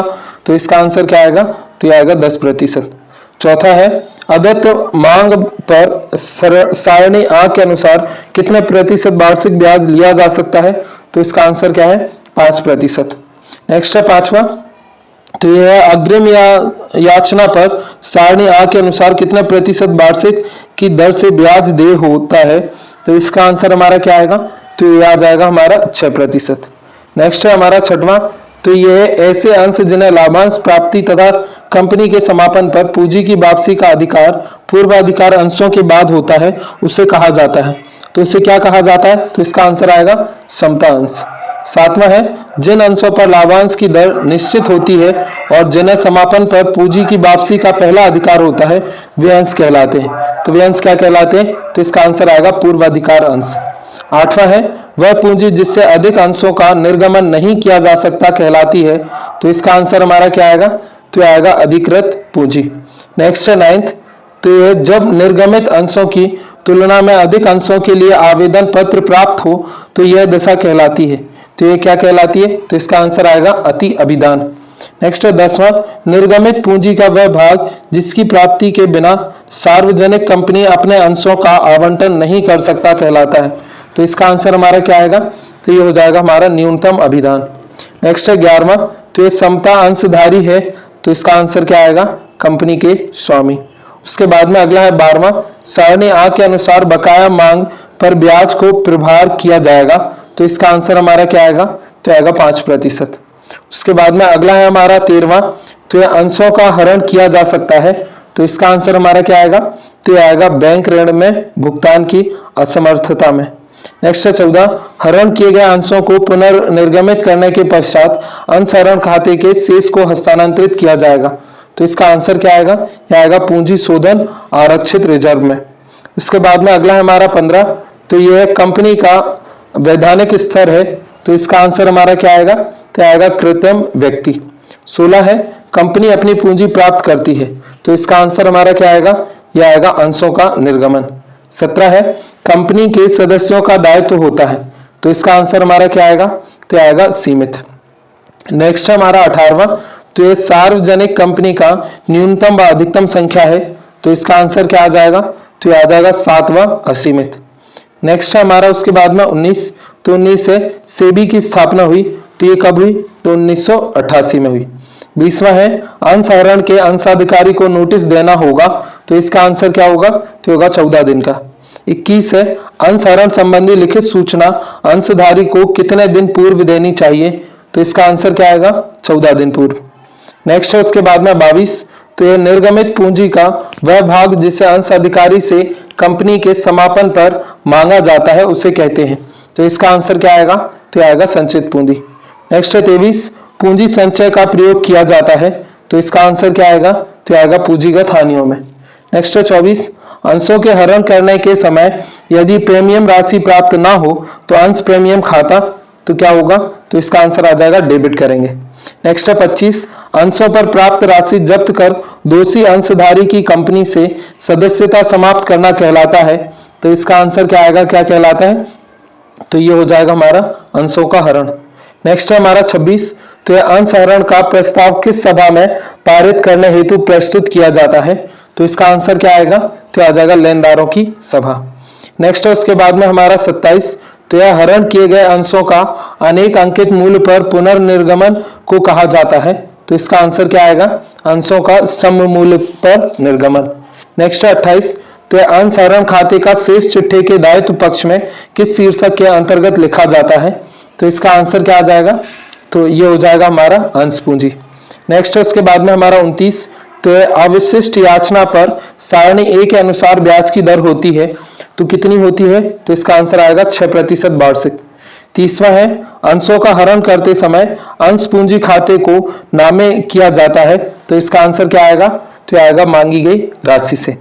उसके बाद में अगला है प्रश्न नंबर दूसरा, रिक्त स्थानों की पूर्ति कीजिए, जिसका हमारा पहला है कंपनी के लाभांश में प्रथम अधिकार अधिकारियों का होता है, तो इसका आंसर क्या आएगा? पूर्व अधिकार। नेक्स्ट हमारा दूसरा, तो यह है कब अंशों पर याचना राशि का भुगतान प्राप्त होने से पूर्व ही कर देते हैं, इसे कहते हैं, तो इसे क्या कहते हैं? अग्रिम। नेक्स्ट हमारा तीसरा, तो है अधिकृत पूंजी का वह भाग जो वास्तव में निर्गमित किया जाता है, उसे कहते हैं, तो इसे क्या कहते हैं? निर्गमित पूंजी। उसके बाद में अगला है चौथा, न्यूनतम अभिदान की राशि का उल्लेख में होता है, तो इसका आंसर क्या आएगा? प्रविवरण में। नेक्स्ट है पांचवा, जब निर्गमित किए गए अंशों की तुलना में अधिक आवेदन प्राप्त हो तो उसे कहते हैं, तो इसे क्या कहते हैं? अति अभिदान कहते हैं। छठवा है जब अंशों को उनके अंकित मूल्य से अधिक पर जारी किया जाए तो ऐसा निर्गमन पर निर्गमन कहलाता है, तो इसका आंसर क्या आएगा? प्रीमियम पर निर्गमन कहलाता है। सातवां है जब अंशों का निर्गमन उनके अंकित मूल्य से कम पर किया जाता है तो वह निर्गमन कहलाता है, तो ये क्या कहलाता है? आंसर हो जाएगा बट्टे पर। नेक्स्ट हमारा आठवां, तो आठवां हमारा किसी अंशाधिकारी द्वारा निर्धारित तिथि तक कंपनी को याचना राशि का भुगतान ना करना कहलाता है, तो इसका आंसर क्या आएगा? अवशिष्ट याचना। नाइन्थ है जारी किए गए अंशों को रद्द कर उनकी राशि जब्त करना कहलाता है, तो क्या कहलाता है? अंशों का हरण। 10वां है कंपनी विधान द्वारा निर्मित एक व्यक्ति है, तो इसका आंसर क्या आएगा? कृत्रिम व्यक्ति है। 11वां है निजी कंपनी में सदस्यों की अधिकतम संख्या होती है, तो ये कितनी होती है? तो इसका आंसर हो जाएगा 50। 12वां है अंशों का मूल्य होता है जबकि स्कंद का कोई मूल्य नहीं होता है, तो इसका आंसर क्या हो जाएगा? अंशों का अंकित मूल्य होता है जबकि स्कंद का कोई अंकित मूल्य नहीं होता है। नेक्स्ट हमारा 13, तो ये यदि पार्षद आंतर निर्णय में अंशहरण की व्यवस्था ना हो तो कंपनी प्रस्ताव पारित कर अंशहरण करती है, तो इसका आंसर क्या हो जाएगा? विशेष अंशहरण करती है। नेक्स्ट हो जाएगा उसके बाद में हमारा 14, तो ये जब कोई अंशधारी स्वेच्छा से अपने अधिकारों का त्याग करते हुए कंपनी की समक्ष अपने अंश पत्र सौंप देता है तो उसे अंश का कहते हैं, तो इसे अंश का क्या कहते हैं? तो इसका आंसर हो जाएगा हमारा समर्पण कहते हैं। नेक्स्ट है उसके बाद में 15, तो यह अंशहरण खाते का शेष चिट्ठे के पक्ष में दर्शाया जाता है, तो इसका आंसर क्या आएगा? दायित्व दर्शाया जाता है। 16वां हमारा प्रारंभिक व्यय अंश व ऋण पत्र पर दी गई छूट का अपलेखन से किया जाता है, तो इसका आंसर क्या आएगा? पूंजी संचय से। 17 है अंशधारी के अंशों को रद्द करना कहलाता है, तो ये क्या कहलाता है? अंशों का हरण। 18वां है अंशहरण करने संबंधी सूचना अंशधारी को दिनों पूर्व दी जाती है, तो इसका आंसर क्या आएगा? 14 दिनों पूर्व दी जाती है। नेक्स्ट 19, 100 रुपए वाला कोई अंश आदि 120 रुपए पर जारी किया जाए तो इसे अंशों का पर निर्गमन कहते हैं, तो इसका आंसर हमारा क्या हो जाएगा? तो प्रीमियम पर निर्गमन कहते हैं। 20वां है हरण किए गए अंशों के पुनर्निर्गमन पर बट्टे की राशि से खाता डेबिट किया जाता है, तो इसका आंसर क्या आएगा? अंश खाता डेबिट किया जाता है। नेक्स्ट है 21, तो ये इसका हो जाएगा हमारा अंशधारी द्वारा मांगी गई राशि का समग्र पर भुगतान न करना कहलाता है, तो ये क्या कहलाता है? अवशिष्ट याचना कहलाता है। उसके बाद में अगला है हमारा 22, तो ये कंपनी विधान द्वारा निर्मित एक है, तो ये हमारा क्या है? कृत्रिम व्यक्ति है। नेक्स्ट है 23, अयाचित लाभांश पक्ष में दर्शाया जाता है, तो ये क्या आएगा? दायित्व पक्ष में दर्शाया जाता है। नेक्स्ट है 24, अंशों का हरण करने से पूर्व उसकी सूचना देना है, तो इसका आंसर क्या आएगा? अनिवार्य है।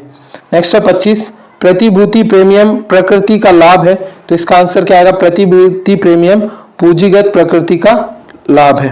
नेक्स्ट है सही जोड़ी बनाइए, तो पहला है मताधिकार, तो इसका आंसर हमारा क्या हो जाएगा? तो हो जाएगा समता अंशधारी।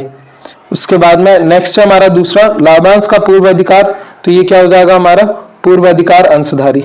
तीसरा है अधिक आवेदन प्राप्ति, तो ये क्या हो जाएगा? अति अभिदान। चौथा हमारा कम आवेदन की प्राप्ति, तो ये हमारा क्या हो जाएगा? अल्प अभिदान। पांचवा है अवशिष्ट याचना, तो इसका आंसर क्या हो जाएगा? ये हो जाएगा अदत्त याचना। छठवां है हमारा संचित पूंजी, तो इसका आंसर क्या हो जाएगा? कंपनी व समापन। उसके बाद में अगला है हमारा दूसरा मैच द कॉलम, तो इसका पहला है अदत्त अवशिष्ट मांग पर ब्याज की दर का प्रतिशत, तो इसका आंसर हमारा क्या हो जाएगा? 5% वार्षिक। दूसरा है अंशों का अंकित मूल्य से कम पर निर्गमन, तो इसका आंसर क्या हो जाएगा? तो हो जाएगा अंशों का बट्टे पर निर्गमन। तीसरा हमारा अग्रिम याचना पर ब्याज की दर का प्रतिशत, तो इसका आंसर क्या आएगा? 6%। नेक्स्ट है चौथा अंशों का अंकित मूल्य से अधिक पर निर्गमन, तो इसका आंसर क्या आएगा? तो आएगा अंशों का प्रीमियम पर निर्गमन। नेक्स्ट है पांचवा अंशधारी को अंश धारण करने के फलस्वरूप जारी किया प्रमाण पत्र, तो इसका आंसर क्या आएगा? अंश प्रमाण पत्र। अगला है हमारा सत्य सत्य लिखिए, जिसका हमारा पहला है पुनर्पूर्व अधिकार अंशों पर लाभांश की दर निश्चित होती है, तो ये हमारा क्या है? सत्य है। उसके बाद में अगला हमारा दूसरा समता अंशों पर अधिक सट्टा लगता है, तो ये हमारा क्या है? सत्य है। तीसरा है सारणी आ के अनुसार किसी भी याचना की राशि अंश के अंकित मूल्य के 25% से अधिक नहीं होनी चाहिए, तो ये हमारा क्या है? तीसरा सत्य है। अच्छा हमारा चौथा दो याचनाओं के मध्य 15 दिन से कम का अंतर नहीं होना चाहिए, तो इसका आंसर हमारा क्या आएगा? तो हो जाएगा असत्य। नेक्स्ट है पांचवा 100 रुपए के अंशों को 110 रुपए में निर्गमित करना बट्टों पर निर्गमन कहलाता है, तो इसका आंसर हमारा क्या आएगा? तो ये हो जाएगा हमारा असत्य है। नेक्स्ट है छठवां एक सार्वजनिक कंपनी न्यूनतम अभिदान राशि प्राप्त किए बिना भी अंशों का आवंटन कर सकती है, तो इसका आंसर हमारा क्या आएगा? तो हो जाएगा असत्य है। सातवां पूर्व अधिकार अंशों पर लाभांश दर निश्चित रहती है, तो इसका आंसर हमारा क्या आएगा? सत्य है। नेक्स्ट है आठवां कंपनी अधिकृत पूंजी से अधिक अंशों का निर्गमन कर सकती है, तो ये हमारा क्या है? असत्य है। नेक्स्ट है हमारा 9 अंशों के निर्गमन पर दिया जाने वाला बट्टा 10% से अधिक नहीं हो सकता, तो ये हमारा क्या हो जाएगा? इसका सत्य है। नेक्स्ट है हमारा 10वां अंश प्रीमियम की राशि को चिट्ठे में संचय व अतिरेक शीर्षक के अंतर्गत प्रदर्शित किया जाता है, तो इसका आंसर हमारा क्या आएगा? तो ये जाएगा हमारा सत्य है। उसके बाद में नेक्स्ट है हमारा 11वां तो एक कंपनी का निर्माण भारतीय कंपनी अधिनियम 1932 के प्रावधानों के अनुसार होता है, तो इसका आंसर क्या हो जाएगा? असत्य है। नेक्स्ट है 12वां कंपनी एक कृत्रिम व्यक्ति है, तो ये हमारा क्या है? इसका सत्य है। 13वां है एक कंपनी के अंशधारी कंपनी के लिए कार्य करने के लिए उत्तरदायी है, तो इसका आंसर क्या है? असत्य है। इसके बाद में अगला हमारा अध्याय 4.2 ऋणपत्र संबंधी लेखे निर्गमन, तो इसका पहला है हमारा ऋण प्रवधारी कंपनी के होते हैं, तो इसका आंसर हमारा क्या हो जाएगा? तो हो जाएगा लेनदार। उसके बाद में अगला है हमारा दूसरा ऐसे ऋण पत्र जिनका हस्तांतरण केवल सुपुर्दगी से होता है, तो इसका आंसर हमारा क्या हो जाएगा? तो हो जाएगा वाहक ऋण पत्र। तीसरा है ऋण पत्रों से होने वाली आय होती है, तो इसका आंसर हमारा क्या आएगा? निश्चित। चौथा है हमारा ऋण पत्रों पर देय राशि का भुगतान न करना कहलाता है, तो ये क्या कहलाता है? तो ये आएगा अग्रिम याचना। नेक्स्ट है हमारा पांचवा है ऋण पत्रों के प्रतिफल स्वरूप प्राप्त होता है, तो इसका आंसर क्या हो जाएगा हमारा पांचवे का? तो हो जाएगा ब्याज। छठवां है हमारा कंपनी के लिए ऋण पत्रों पर कटौती है, तो इसका आंसर हमारा क्या आएगा? कृत्रिम संपत्ति। सातवां हमारा ऋण पत्रधारी कहलाते हैं, तो ये क्या कहलाते हैं? तो इसका आंसर आएगा ऋणदाता। आठवां हमारा ऐसी प्रतिभूति जो कंपनी की संपत्तियों पर प्रभाव उत्पन्न करे या ना करे ऋण के बदले जारी की जाती हैं, उसे कहा जाता है, तो इसका आंसर हमारा क्या आएगा? ऋण पत्र कहा जाता है। नेक्स्ट है हमारा 9 तो 9वां है हमारा ऋण पत्रों के जब उनके अंकित मूल्य पर ही जारी किया जाए तो इसे कहते हैं, तो इसे हम क्या कहते हैं? तो इसका आंसर हो जाएगा सममूल्य पर निर्गमन। नेक्स्ट है हमारा 10वां तो 10वां हमारा ऋण पत्रों पर दिया जाने वाला ब्याज होता है, तो इसका आंसर क्या आएगा? तो आ जाएगा निश्चित दर। 11वां है हमारा ऋण पत्रों के प्रकार हैं, तो इसका आंसर क्या आएगा? 3। 12वां है प्रथम ऋण पत्र है, तो इसका आंसर हमारा क्या हो जाएगा? तो ये हो जाएगा भुगतान अन्य ऋण पत्रों से पहले किया जाए। उसके बाद में अगला है हमारा 13वां तो यह वाहक ऋण वे है, तो इसका आंसर हमारा क्या हो जाएगा? जिनका हस्तांतरण मात्र सुपुर्दगी से हो। नेक्स्ट है 14 वे ऋण पत्र जो सुपुर्दगी द्वारा हस्तांतरित होते हैं उन्हें कौन सा ऋण पत्र कहते हैं? तो इसका आंसर हमारा क्या हो जाएगा? वाहक ऋण पत्र कहते हैं। उसके बाद में अगला है हमारा 15 तो यह व्यवसाय के खरीदने के समय खरीद प्रतिफल पर निबल परिसंपत्तियों का अधिम्य मूल्य कहा जाता है। तो इसका आंसर क्या आएगा हमारा 15वें का, तो ये हो जाएगा हमारा पूंजी आरक्षित। नेक्स्ट है 16, स्वयं के ऋण पक्ष में प्रपत्र है जो कंपनी, तो इसका आंसर हमारा क्या आएगा, तो हो जाएगा बाजार से खरीदती है और निवेश के रूप में अपने पास रखती है। नेक्स्ट है 17, स्वयं के ऋण पक्षों के रद्दीकरण का हस्तांतरण किया जाता है, तो इसका आंसर हमारा क्या आएगा, यह आ जाएगा पूंजी निधि। उसके बाद में अगला हमारा 18, तो 18वां, निवेश की वसूलीकरण के पश्चात निक्षेप निधि निवेश खाते का शेष हस्तांतरण किस खाते में किया जाता है, तो इसका आंसर आएगा निक्षेप निधि खाता। उसके बाद में अगला दूसरा हमारा रिक्त स्थानों की पूर्ति कीजिए, जिसमें पहला हमारा ऋण पत्रों के भुगतान कंपनी के में ही किया जाता है, तो इसका आंसर हमारा क्या आएगा, जीवन काल। दूसरा है ऐसे ऋण पत्र जिन्हें अन्य ऋण पत्रों की अपेक्षा भुगतान प्राप्त करने का अधिकार सर्वप्रथम होता है, उन्हें कहते हैं, तो उन्हें क्या कहते हैं, प्रथम ऋण पत्र। तीसरा है ऋण पत्र अधिकारी कंपनी के में हस्तक्षेप नहीं करते, तो आंसर क्या है, प्रबंध में हस्तक्षेप नहीं करते। अगला है हमारा चौथा, तो इसका हमारा चौथा है ऋण पत्रों को प्राप्य के बदले निर्गमित करते हैं, तो आंसर क्या है, रोकड़। पांचवा है साधारणतया ऋण पत्र पर ब्याज का भुगतान हर महीने की समाप्ति पर किया जाता है, तो इसका आंसर क्या है, हर 6 महीने की समाप्ति पर किया जाता है। अगला है हमारा छठवां, तो यह वह पत्र जो लिए गए ऋण के बदले कंपनी की सार्वभौम मुद्रा के अधीन जारी किया जाता है कहलाता है, तो क्या कहलाता है, ऋण पत्र कहलाता है। उसके बाद में अगला है सातवां, तो सातवां है ऐसी ऋण पत्र जिन्हें कंपनी द्वारा दी गई एक निश्चित अवधि में अंशों में बदला जा सकता है कहे जाते हैं, तो उन्हें हम क्या कहते हैं, परिवर्तनीय कहते हैं। नेक्स्ट 8वां, जो राशि किसी ऋण पत्रधारी द्वारा कंपनी के मांगने पर भी निर्धारित तिथि पर प्राप्त नहीं हो पाती, उसे कहा जाता है, तो उसे क्या कहा जाता है, अदत्त याचना। 9th है जब ऋण पत्रों पर देय राशि का भुगतान याचना देय होने के पूर्व ही कर दिया जाता है, उसे कहा जाता है, तो उसे क्या कहा जाता है, अग्रिम याचना। 10वां है ऋण पत्रों पर दिया जाने वाला बट्टा चिट्ठे के पक्ष की ओर विविध व्यय शीर्षक के अंतर्गत दर्शाया जाता है, तो इसका आंसर क्या है, संपत्ति। नेक्स्ट है 11वां, ऋण पत्र ऋण का एक लिखित है, तो इसका आंसर क्या है, प्रमाण पत्र। उसके बाद में अगला है हमारा सही जोड़ी बनाइए, जिसका पहला है हमारा कंपनी के रजिस्टर में लेखा, तो इसका आंसर क्या आएगा, पंजीयत ऋण पत्र। दूसरा संपत्ति बंधक बनाना, तो इसका क्या हो जाएगा, तो हो जाएगा रक्षित ऋण पत्र। तीसरा अंश पत्रों में परिवर्तन, तो इसका हमारा क्या हो जाएगा, तो हो जाएगा परिवर्तनीय ऋण पत्र। चौथा निश्चित अवधि पर भुगतान, तो इसका आंसर क्या हो जाएगा, शोध ऋण पत्र। उसके बाद में दूसरा हमारा कंपनी के स्वामी, तो इसका हमारा क्या हो जाएगा, ये हो जाएगा अंशधारी। नेक्स्ट है कंपनी के लेनदार, तो इसका हो जाएगा हमारा ऋण पत्रधारी। तीसरा है जब कंपनी संपत्ति को बंधक रखकर ऋण पत्रों का निर्गमन करती है, तो इसका आंसर हमारा क्या हो जाएगा, रक्षित या बंधक ऋण पत्र। नेक्स्ट है चौथा ऋण पत्र पर, तो इसका आंसर क्या हो जाएगा, ब्याज। पांचवा है अंशों पर, तो इसका आंसर हमारा क्या हो जाएगा, तो हो जाएगा लाभांश। छठवां है ऋण पत्रों पर प्रीमियम, तो इसका आंसर क्या आएगा, तो आएगा शोध ऋण पत्र। नेक्स्ट है सातवां एक निश्चित अवधि के भुगतान, एक निश्चित अवधि के बाद भुगतान, तो इसका क्या आ जाएगा, पूंजीगत लाभ।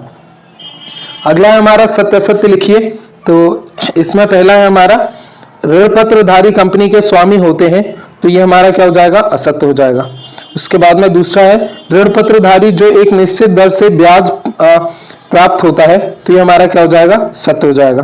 तीसरा है ऋण पत्र पर याचना राशि ना प्राप्त होने पर उनका हरण कर लेते हैं, तो ये क्या है, असत्य है। नेक्स्ट है चौथा ऋण पत्रों का निर्गमन रोकड़ के अतिरिक्त अन्य प्रतिफल के बदले भी किया जाता है, तो ये हमारा क्या हो जाएगा, सत्य हो जाएगा। पांचवा है कंपनी के ऋण पत्र सामान्यतः हस्तांतरणीय होते हैं, तो इसका आंसर हमारा क्या हो जाएगा, सत्य हो जाएगा। छठवां है ऋण पत्र अधिकारी को निश्चित दर पर लाभांश मिलता है, तो ये हमारा क्या है, असत्य है। नेक्स्ट है सातवां शोध ऋण पत्रों का भुगतान एक निश्चित अवधि के बाद किया जाता है, तो ये हमारा क्या है, सत्य है। उसके बाद में अगला है आठवां, तो ये ऐसे ऋण पत्र जिनको अंशों में बदलने की सुविधा होती है अपरिवर्तित ऋण पत्र कहलाते हैं। तो ये हमारा क्या हो जाएगा, असत्य हो जाएगा। नेक्स्ट है 9th, ऋण पत्र अधिकारियों का कंपनी के प्रबंध संचालन में कोई हस्तक्षेप नहीं रहता है। तो ये हमारा क्या है, सत्य है। नेक्स्ट है 10वां, ऋण पत्रों के बट्टे पर निर्गमित करने संबंधी किसी भी प्रकार का कोई प्रतिबंध नहीं है। तो ये क्या है, सत्य है। 11वां है, ऋण पत्र कंपनी की ऋण पूंजी नहीं है। तो इसका आंसर क्या हो जाएगा, असत्य है। नेक्स्ट है 12वां, ऋण पत्रधारी को कंपनी का अंशधारी भी कहते हैं। तो ये हमारा क्या है, असत्य है। नेक्स्ट है 13वां, ऋण पत्र अल्पकालीन ऋण की प्रकृति के होते हैं। तो ये क्या है, हमारा असत्य है। नेक्स्ट है 14, बंधक ऋण पत्र सुरक्षित ऋण पत्र कहलाते हैं। तो ये क्या है, सत्य है। उसके बाद में अगला है, एक शब्द और एक वाक्य में उत्तर दीजिए, जिसका हमारा पहला है, वह प्रलेख जो ऋण का निर्माण करता है या ऋण की स्वीकृति देता है क्या कहलाता है। तो इसका आंसर हमारा क्या हो जाएगा, क्या कहलाता है, ऋण पत्र कहलाता है। उसके बाद में दूसरा है, वह ऋण पत्र जिसका भुगतान कंपनी के समापन पर हो कहलाता है। तो क्या कहलाता है, अशुद्ध ऋण पत्र कहलाता है। तीसरा है, क्रय प्रतिफल माइनस शुद्ध संपत्तियां बराबर। तो इसका आंसर हमारा क्या हो जाएगा, ये किसके बराबर होती है, साख के बराबर होता है। चौथा हमारा, 100 रुपए अंकित मूल्य का ऋण पत्र 125 रुपए में निर्गमित किया तो 25 रुपए कहलाएंगे। तो ये क्या कहलाएगा, प्रीमियम।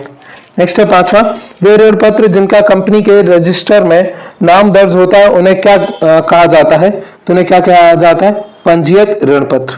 उसके बाद में अगला है हमारा 6वां, क्या ऋण पत्रों को जब्त किया जा सकता है। तो इसका आंसर हमारा क्या आएगा, तो आ जाएगा नहीं। 7वां है, उस ऋण पत्र का नाम बताइए जिसका भुगतान केवल कंपनी के समापन पर किया जाता है। तो इसका आंसर क्या है, अशुद्ध एवं अप्रतिदेय ऋण पत्र। नेक्स्ट हमारा 8वां, तो यह वह ऋण पत्र जिसका संपत्ति कंपनी रजिस्टर में किया जाता है। तो इसका आंसर क्या आएगा, पंजीकृत। उसके बाद में अगला है हमारा 9वां, तो ऐसा ऋण पत्र जिसके ऋण के बदले कोई संपत्ति बंधक नहीं रखी जाती है। तो वो हमारा क्या कहलाएगा, आंतरिक ऋण पत्र। नेक्स्ट है उसके बाद में 10वां, वह ऋण पत्र जो अंकित मूल्य से कम मूल्य पर जारी किया जाए तो क्या है, बट्टे पर निर्गमन ऋण पत्र। नेक्स्ट है हमारा 11वां, जब जारी किए गए ऋण पत्रों से अधिक संख्या में आवेदन पत्र प्राप्त हो उस दशा को कहते हैं। तो उसे क्या कहते हैं, अति अभिदान। उसके बाद में अगला है हमारा नेक्स्ट क्वेश्चन है, इसके बाद में ये गायब हो गया। तो उसके बाद में अगला है हमारा 12वां, तो 12वां है, एक कंपनी ने 5 लाख रुपए में एक भवन क्रय किया, इस हेतु वह 100 रुपए वाले कितने ऋण पत्र निर्गमित करेगी। तो इसका आंसर क्या आएगा, तो यह आ जाएगा इसका 5000 ऋण पत्र। नेक्स्ट हमने 13वां, ब्रांड क्या है। तो ये क्या है, ब्रांड सरकार द्वारा निर्गमित ऋण की स्वीकृति कर एक लेख है जिसमें ब्याज की दर पूर्व निर्धारित नहीं होती। नहीं, ये नेक्स्ट बॉन्ड क्या है, तो इसको बॉन्ड कहते हैं। बॉन्ड सरकार द्वारा निर्गमित ऋण की स्वीकृति का एक प्रलेख है जिसमें ब्याज की दर पूर्व निर्धारित नहीं होती। नेक्स्ट है 14, तो ये रजिस्टर्ड ऋण पत्र वाहक ऋण पत्र में एक अंतर लिखिए। तो इसका आंसर क्या हो जाएगा, तो रजिस्टर्ड ऋण पत्र हस्तांतरणीय नहीं होते जबकि वाहक ऋण पत्र क्या हो जाते, हस्तांतरित हो जाते हैं। उसके बाद में अगला है हमारा 15, तो कंपनी के चिट्ठे में ऋण पत्रों के निर्गमन पर बट्टा किस पक्ष व शीर्षक के अंतर्गत लिखते हैं। तो इसका आंसर क्या आएगा, इसे चिट्ठे के दायित्व पक्ष में संचय व अतिरेक शीर्षक के अंतर्गत लिखते हैं। नेक्स्ट 16, ऋण पत्रों को प्रतिभूति के आधार पर वर्गीकृत कर इसके प्रकार के नाम लिखिए। तो इसका आंसर क्या हो जाएगा, सुरक्षित या बाधक ऋण पत्र या वाहक या साधारण ऋण पत्र। नेक्स्ट है 17, शुद्ध ऋण पत्र क्या है। तो ऐसे ऋण पत्र जिनका भुगतान कंपनी के द्वारा एक निश्चित तिथि के पश्चात किया जाता है, ये क्या कहलाते हैं, शुद्ध ऋण पत्र कहलाते हैं। नेक्स्ट 18वां, ऋण पत्र का प्रतिफल क्या कहलाता है। तो इसका प्रतिफल क्या कहलाता है, ब्याज कहलाता है। उसके बाद में नेक्स्ट है अति लघुत्तरीय प्रश्न है, तो ये आपको करना है, ठीक है। इस वीडियो को आपको बार बार देखना है जिससे कि ये सारे क्वेश्चन आपको क्या हो जाए, याद हो जाए। नेक्स्ट टॉपिक है हमारा अगला अध्याय 5.1 का कंपनी के वित्तीय विवरण। तो पहला हमारा सही विकल्प चुन करके लिखिए, कंपनी को अपना चिट्ठा एवं लाभ हानि खाता किस सभा में प्रस्तुत करना अनिवार्य है। तो इसका आंसर क्या है, वार्षिक साधारण सभा में। नेक्स्ट है दूसरा, क्षैतिज या ऊर्ध्वाधर प्रारूप में किसे प्रस्तुत किया जाता है। तो इसका आंसर हमारा क्या आएगा, तो ये आ जाएगा चिट्ठा। नेक्स्ट है तीसरा, किस पूंजी को चिट्ठे के महायोग में शामिल नहीं किया जाता। तो इसका आंसर क्या आएगा, अधिकृत पूंजी। चौथा है किस दायित्व को चिट्ठे के नीचे पृथक से दिखाया जाता है, तो इसका आंसर हमारा क्या आएगा, तो आ जाएगा संभाव्य दायित्व। पांचवा है कंपनी के प्रारंभिक व्यय एवं अभिगोपन कमीशन की राशि को चिट्ठे के किस पक्ष की ओर कौन से शीर्षक से दिखाया जाता है, तो इसका आंसर क्या आएगा, संपत्ति पत्र के विविध व्यय शीर्षक के अंतर्गत। नेक्स्ट है हमारा छठवां, कौन सा वित्तीय विवरण के विश्लेषण का उपकरण नहीं है, तो इसका आंसर क्या आएगा, तलपट। उसके बाद में अगला है रिक्त स्थानों की पूर्ति कीजिए। पहला है अभिगोपक उस व्यक्ति, फर्म या कंपनी को कहते हैं जो कंपनी के अंशों को करने का आश्वासन देता है, तो क्या करने का, क्रय करने का आश्वासन देता है। इसके बाद में अगला है हमारा दूसरा, लाभ का वह भाग जो भावी घटनाओं के लिए रखा जाता है कहलाता है, तो क्या कहलाता है, संचय कहलाता है। उसके बाद में अगला है हमारा तीसरा, लाभ का वह भाग जो अंशधारियों में वितरित किया जाता है कहलाता है, तो क्या कहलाता है, विभाजन योग लाभ। नेक्स्ट है चौथा, वह लाभांश जिसका भुगतान कंपनी ने आगामी वर्ष में करने का प्रस्ताव पारित किया है कहलाता है, तो क्या कहलाता है, प्रस्तावित लाभांश। उसके बाद में अगला है हमारा पांचवा, तो ये हमारा कर्मचारी भविष्य निधि की व्यवस्था कहलाती है, तो ये क्या कहलाती है, तो इसका आंसर हो जाएगा प्रावधान। उसके बाद में अगला है सही जोड़ी बनाइए, तो इसका हमारा क्या हो जाएगा, पहला है हमारा अभिगोपन, तो इसका आंसर क्या हो जाएगा, तो ये हो जाएगा अभिगोपक। नेक्स्ट है हमारा दूसरा, तो ये प्रारंभिक ब्याज, तो इसका हमारा क्या हो जाएगा, तो ये हो जाएगा कंपनी को प्रारंभ करते समय किए गए व्यय। नेक्स्ट हमारा तीसरा संभावित दायित्व, तो इस ये क्या हो जाएगा, कंपनी का बाहरी दायित्व। उसके बाद में अगला है हमारा चौथा, तो ये हमारा बिना मांगा गया लाभांश, तो इसका आंसर हमारा क्या हो जाएगा, अंशधारी ने अब तक जिसका दावा ना किया हो। उसके बाद में अगला है हमारा विभाजन योग लाभ, तो इसका आंसर क्या आ जाएगा, जो अंशधारियों में वितरण के लिए रखा हो। उसके बाद में अगला है हमारा नेक्स्ट है सत्य सत्य लिखिए, तो इसका हमारा पहला क्या हो जाएगा, प्रारंभिक व्यय कंपनी के समापन पर किए जाते हैं, तो ये हमारा क्या है, असत्य है। नेक्स्ट है अंशों एवं ऋण पत्रों के निर्गमन पर भट्टा संपत्ति पक्ष में दर्शाया जाता है, तो ये क्या है, सत्य है। तीसरा है प्रारंभिक व्ययों को पूंजीगत व्यय माना जाता है, तो ये क्या है, असत्य है। चौथा है कंपनी का चिट्ठा कंपनी अधिनियम की 6वीं अनुसूची के भाग 1 के अनुसार बनाया जाता है, तो ये हमारा क्या है, सत्य है। पांचवा कंपनी को चिट्ठा बनाना ऐच्छिक है या अनिवार्य नहीं, तो ये क्या है, असत्य है। अगला हमारा एक शब्द और एक वाक्य में उत्तर दीजिए।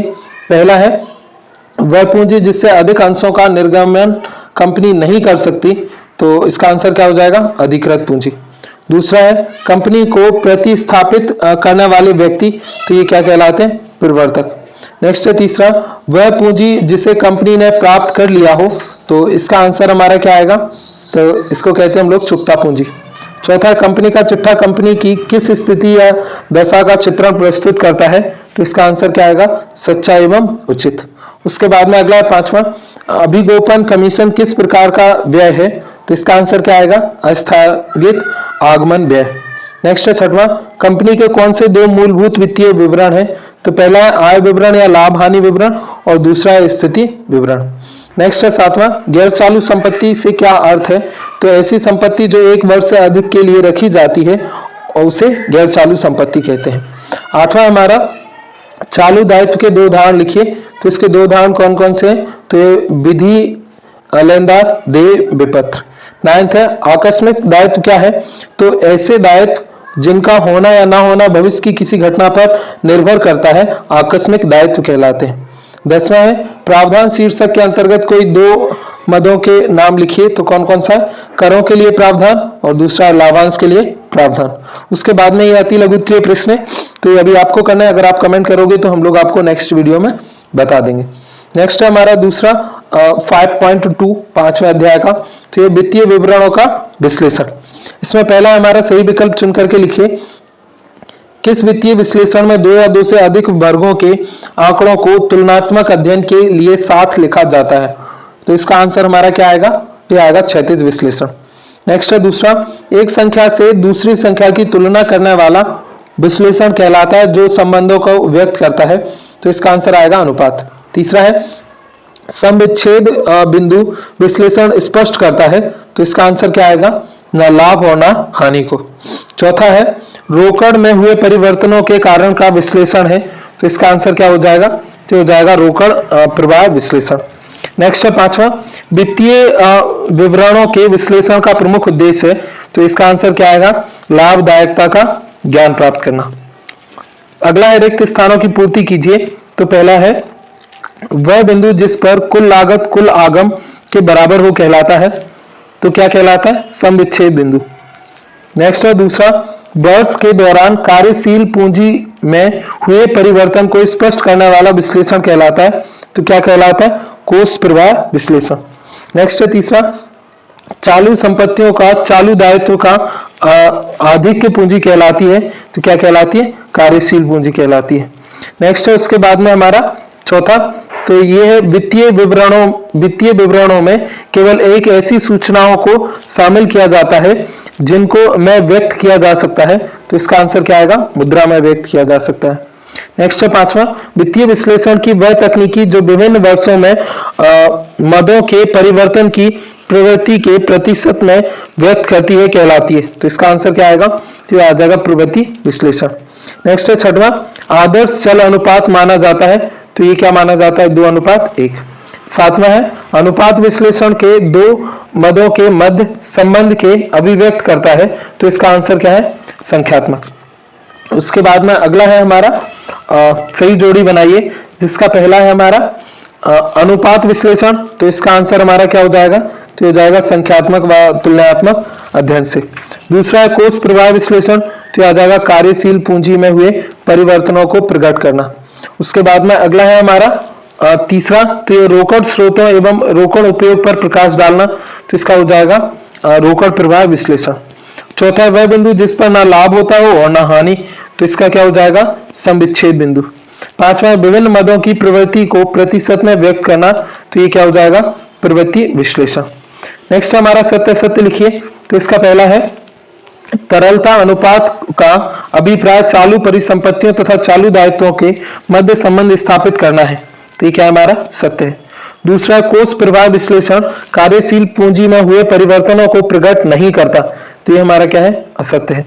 तीसरा है जिस बिंदु पर लागत और आगम बराबर होते हैं उसे सम विच्छेद बिंदु कहते हैं, तो ये हमारा क्या है, सत्य है। चौथा है रोकड़ प्रवाह विश्लेषण से रोकड़ की स्थिति एवं उपयोग का पता नहीं चल सकता, तो ये हमारा क्या है, असत्य है। पांचवा है प्रवृत्ति विश्लेषण के द्वारा विभिन्न मदों की प्रवृत्ति को प्रतिशत में व्यक्त किया जा सकता है, तो ये हमारा क्या है, सत्य है।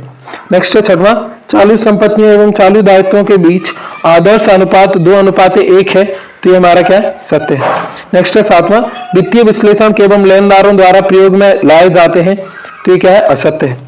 नेक्स्ट है आठवां, तुलनात्मक वित्तीय विवरण क्षैतिज विश्लेषण का एक रूप है, तो ये हमारा क्या है, सत्य है।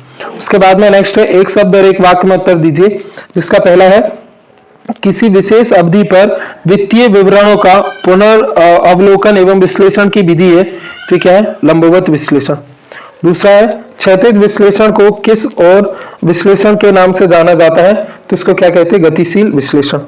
तीसरा है वह तकनीकी जो विभिन्न मदों के परिवर्तन की प्रतिशत में व्यक्त करती है कहलाती है, तो क्या कहलाती है, प्रवृत्ति विश्लेषण। चौथा है चालू संपत्तियों एवं चालू दायित्वों के मध्य संबंध व्यक्त करने वाला अनुपात, तो ये क्या कहलाता है, तरलता अनुपात। नेक्स्ट है पांचवा, कुल लागत जहां कुल आगम के बराबर हो जाए वह बिंदु होता है, तो क्या होता है, सम विच्छेद बिंदु। छठवां है कुल लागत कुल विक्रय के बराबर कहां होती है, तो इसका आंसर आएगा सम विच्छेद बिंदु विश्लेषण। उसके बाद में अगला है हमारा अध्याय 5.3 लेखांकन अनुपात विश्लेषण। इसका पहला है हमारा अनुपात विश्लेषण का अर्थ है, तो इसका अर्थ क्या है, तो ये हो जाएगा दो संख्याओं के मध्य गणितीय संबंध स्थापित करना। दूसरा चालू अनुपात व्यक्त करता है, तो ये क्या व्यक्त करता है, तो इसका आंसर हो जाएगा चालू संपत्तियों का चालू दायित्व पर आधिक्य। नेक्स्ट है हमारा तीसरा, तो यह सकल लाभ अनुपात की गणना का सूत्र है, तो इसका आंसर हमारा क्या हो जाएगा, ये क्या है, तो इसका आंसर होगा शुद्ध विक्रय माइनस बेचे गए माल की लागत बटे में शुद्ध विक्रय गुणा 100। उसके बाद में अगला हमारा चौथा, तो ये शोधन क्षमता अनुपात का अभिप्राय है, तो इसका आंसर हमारा क्या हो जाएगा, तो ये हो जाएगा बाह्य देवताओं बाह्य देयताओं के भुगतान करने के सामर्थ्य। पांचवा है पूंजी आवृत अनुपात संबंध स्थापित करता है, तो इसका आंसर क्या आएगा, शुद्ध विक्रय और नियोजित पूंजी में। उसके बाद में अगला हमारा दूसरा, रिक्त स्थानों की पूर्ति कीजिए, तो इसका होगा हमारा पहला, तरलता से तात्पर्य परिसंपत्तियों को न परिवर्तन करने की सुगमता से है, तो इसका आंसर हमारा क्या आ जाएगा, रोकड़। नेक्स्ट है दूसरा, बाह्य देयताओं के भुगतान की सामर्थ्य अनुपात कहलाती है, तो ये क्या कहलाती है, शोधन क्षमता अनुपात। नेक्स्ट है तीसरा, चालू अनुपात को पूंजी अनुपात भी कहा जाता है, तो चालू अनुपात को कौन सी, कार्यशील पूंजी अनुपात भी कहा जाता है। नेक्स्ट हमारा चौथा, सकल लाभ अनुपात की गणना विक्रय पर की जाती है, तो इसका आंसर क्या आएगा, शुद्ध विक्रय पर। पांचवा है बेचे गए माल की लागत में औसत स्कंद का भाग देने पर अनुपात ज्ञात किया जा सकता है, तो इसका आंसर क्या आएगा, स्कंद आवर्त अनुपात ज्ञात किया जा सकता है। नेक्स्ट है सही जोड़ी बनाइए, तो पहला है हमारा शोधन क्षमता अनुपात, तो इसका आंसर हमारा क्या हो जाएगा, बाह्य दायित्वों के भुगतान की स्थिति। उसके बाद में अगला है हमारा तरलता अनुपात, तो ये क्या हो जाएगा, चल संपत्तियों एवं चल दायित्वों के मध्य संबंध की व्याख्या। उसके बाद में अगला है हमारा स्वामित्व अनुपात, तो इसका हमारा क्या हो जाएगा, तो ये हो जाएगा स्वामियों के कोषों तथा कुल परिसंपत्तियों में संबंध। चौथा है हमारा पूंजी अनुपात, तो ये हो जाएगा शुद्ध विक्रय और नियोजित पूंजी में संबंध। उसके बाद में अगला है हमारा पांचवा, कार्यशील पूंजी अनुपात, तो इसका आंसर क्या हो जाएगा, शुद्ध विक्रय और कार्यशील पूंजी के संबंध की व्याख्या। छठवां हमारा लेनदार, तो इसका आंसर क्या हो जाएगा, चालू दायित्व। नेक्स्ट है सत्य लिखिए, तो पहला है तरलता अनुपात का संबंध परिसंपत्तियों को नगदी परिवर्तित करने की क्षमता से है, तो ये हमारा क्या है, सत्य है। नेक्स्ट हमारा दूसरा, तो ये है शोधन क्षमता अनुपात आंतरिक दायित्वों के भुगतान को प्रकट करता है, तो ये क्या है, असत्य है। तीसरा है हमारा कार्यशील पूंजी का संबंध चालू संपत्तियों एवं चालू दायित्वों से है, तो ये हमारा क्या है, सत्य है। चौथा है त्वरित अनुपात को अम्लीय परीक्षण अनुपात भी कहा जाता है, तो ये क्या हमारा, सत्य है। नेक्स्ट है उसके बाद में पांचवा, तो पांचवा हमारा देनदार आवर्त अनुपात शुद्ध उधार विक्रय और औसत व्यापारिक देनदार के मध्य संबंध को व्यक्त नहीं करता, तो ये क्या हमारा, असत्य है। उसके बाद में अगला एक शब्द और एक वाक्य में उत्तर लिखिए, तो पहला है वह संपत्ति जिसे रोकड़ में तुरंत परिवर्तित किया जा सकता है, तो उसे हम क्या कहते हैं, चालू संपत्ति कहते हैं। दूसरा है हमारा लाभदायक अनुपात प्रायः किस रूप में प्रदर्शित किए करते हैं, तो इसको करते हैं प्रतिशत। तीसरा है शुद्ध विक्रय और नियोजित पूंजी के मध्य ज्ञात किए जाने वाला अनुपात, तो इसको क्या कहते हैं, पूंजी अनुपात। चौथा है बाह्य देयताओं के भुगतान का संबंध किस अनुपात से है, तो इसका आंसर क्या आएगा, शोधन क्षमता अनुपात से। नेक्स्ट है पांचवा, किस अनुपात का संबंध बेचे गए माल की लागत एवं औसत स्कंद से है, तो इसका आंसर क्या आएगा, स्कंद आवर्त अनुपात से। नेक्स्ट है छठवां, कोई दो सरल अनुपात बताइए, तो कौन कौन से हैं, चालू अनुपात और दूसरा है त्वरित अनुपात। नेक्स्ट है सातवां, आदर्श चालू अनुपात क्या है, तो ये क्या हो जाएगा, 2:1 को आदर्श चालू अनुपात माना गया है। नेक्स्ट है आठवां, आदर्श तरल अनुपात क्या है, तो 1:1 को आदर्श तरल अनुपात माना गया है। नाइन्थ है, क्या किसी बिंदु पर चालू अनुपात का शीघ्र अनुपात समापन हो सकता है, तो इसका आंसर आएगा हाँ, जब अंतिम स्कंद तथा पूर्वदत्त व्यय ना हो, तो ऐसी स्थिति में चालू अनुपात को शीघ्र अनुपात समापन समान होंगे।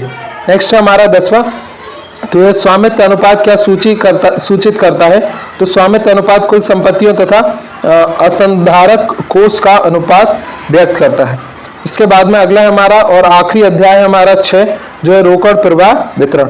तो इसका हमारा पहला क्वेश्चन है, रोकड़ प्रवाह विश्लेषण का अर्थ है, तो इसका आंसर हमारा क्या हो जाएगा, फर्स्ट का, तो ये हो जाएगा हमारा संस्थागत रोकड़ स्थिति में हुए परिवर्तनों की मात्रा एवं दिशा को प्रदर्शित करना। दूसरा हमारा प्रचालन से प्राप्त रोकड़ से तात्पर्य है, तो इसका आंसर हमारा क्या हो जाएगा, तो हो जाएगा एक सामान्य अवधि में व्यवसायिक क्रियाओं से उत्पन्न रोकड़ से है। उसके बाद में अगला है हमारा तीसरा, रोकड़ प्रवाह वितरण में रोकड़ के अंतर्वाह का अर्थ है, तो इसका आंसर हो जाएगा हमारा जिन लेन देनों से रोकड़ स्रोतों एवं शेष में वृद्धि होती है। नेक्स्ट है चौथा, तो चौथा है प्रचालन से प्राप्त रोकड़ की गणना की जाती है, तो इसका आंसर हमारा क्या आएगा, तो आ जाएगा अग्र एवं पश्च विधि। नेक्स्ट है पांचवा, रोकड़ प्रवाह विवरण को कितने तरह से तैयार किया जाता है, तो इसका आंसर हमारा क्या आएगा, 2 तरह से।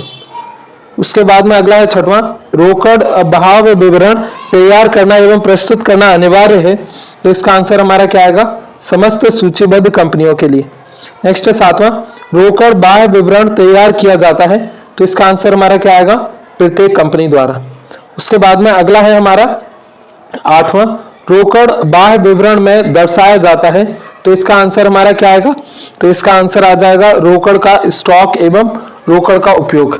नेक्स्ट है हमारा 9th, तो 9वां है, रोकड़ के आंतरिक बहाव का आशय है, तो इसका आंसर हमारा क्या आएगा, तो आ जाएगा प्राप्त रोकड़।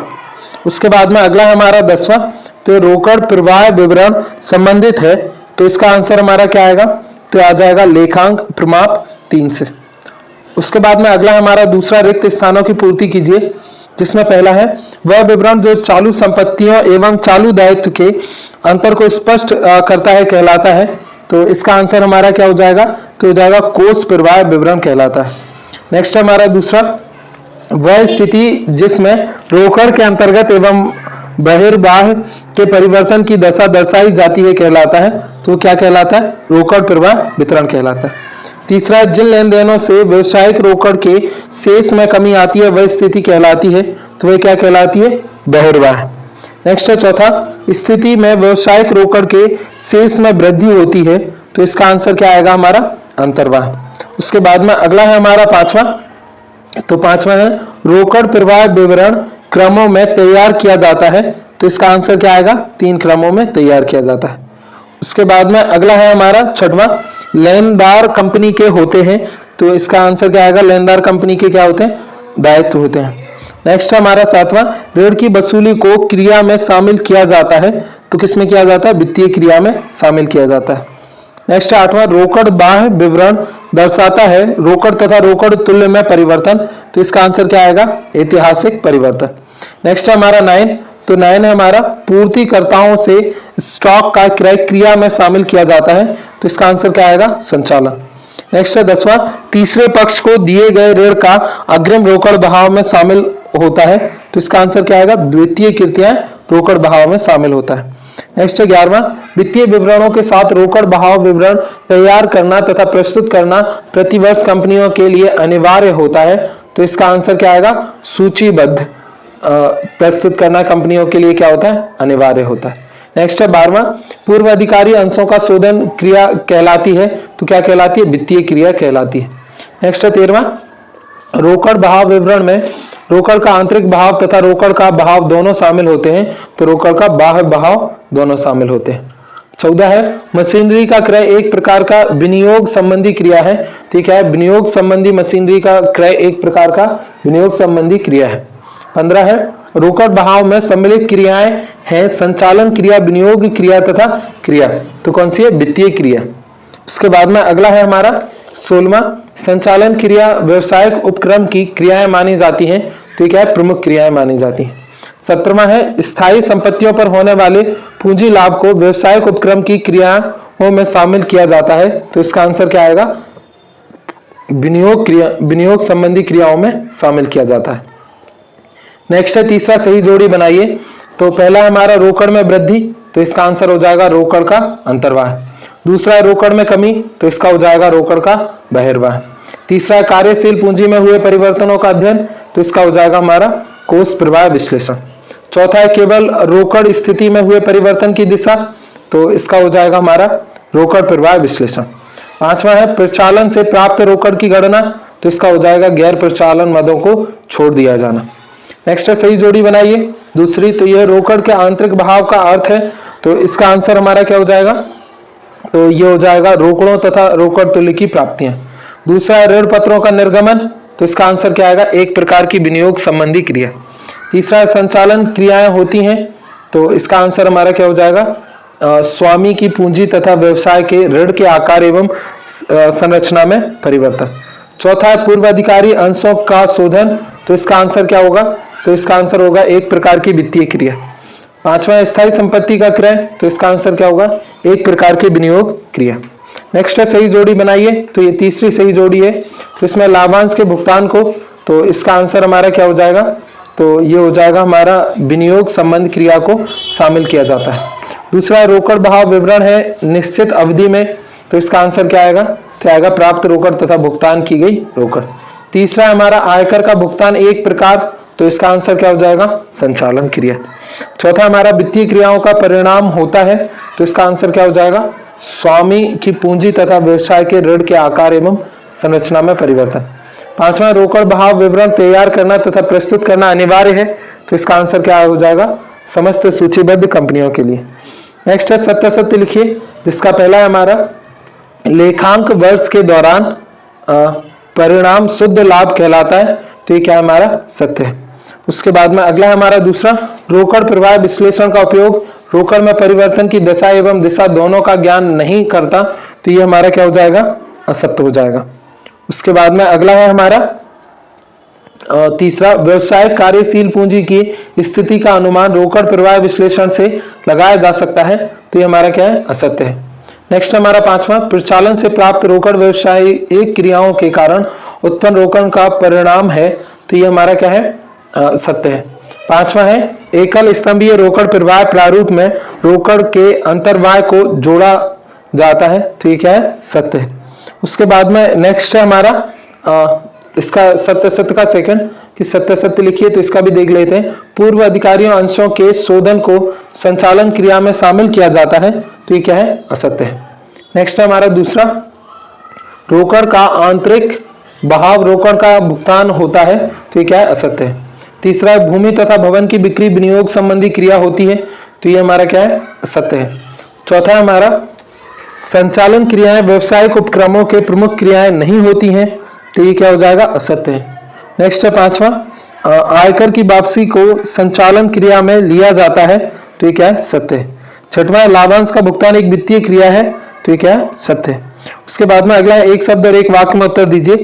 पहला है हमारा कोष के अंतर्वाह एवं बहिर्वाह से वित्तीय स्थिति का परिवर्तन दर्शाने वाला विवरण कहलाता है, तो क्या है, कोष प्रवाह विवरण कहलाता है।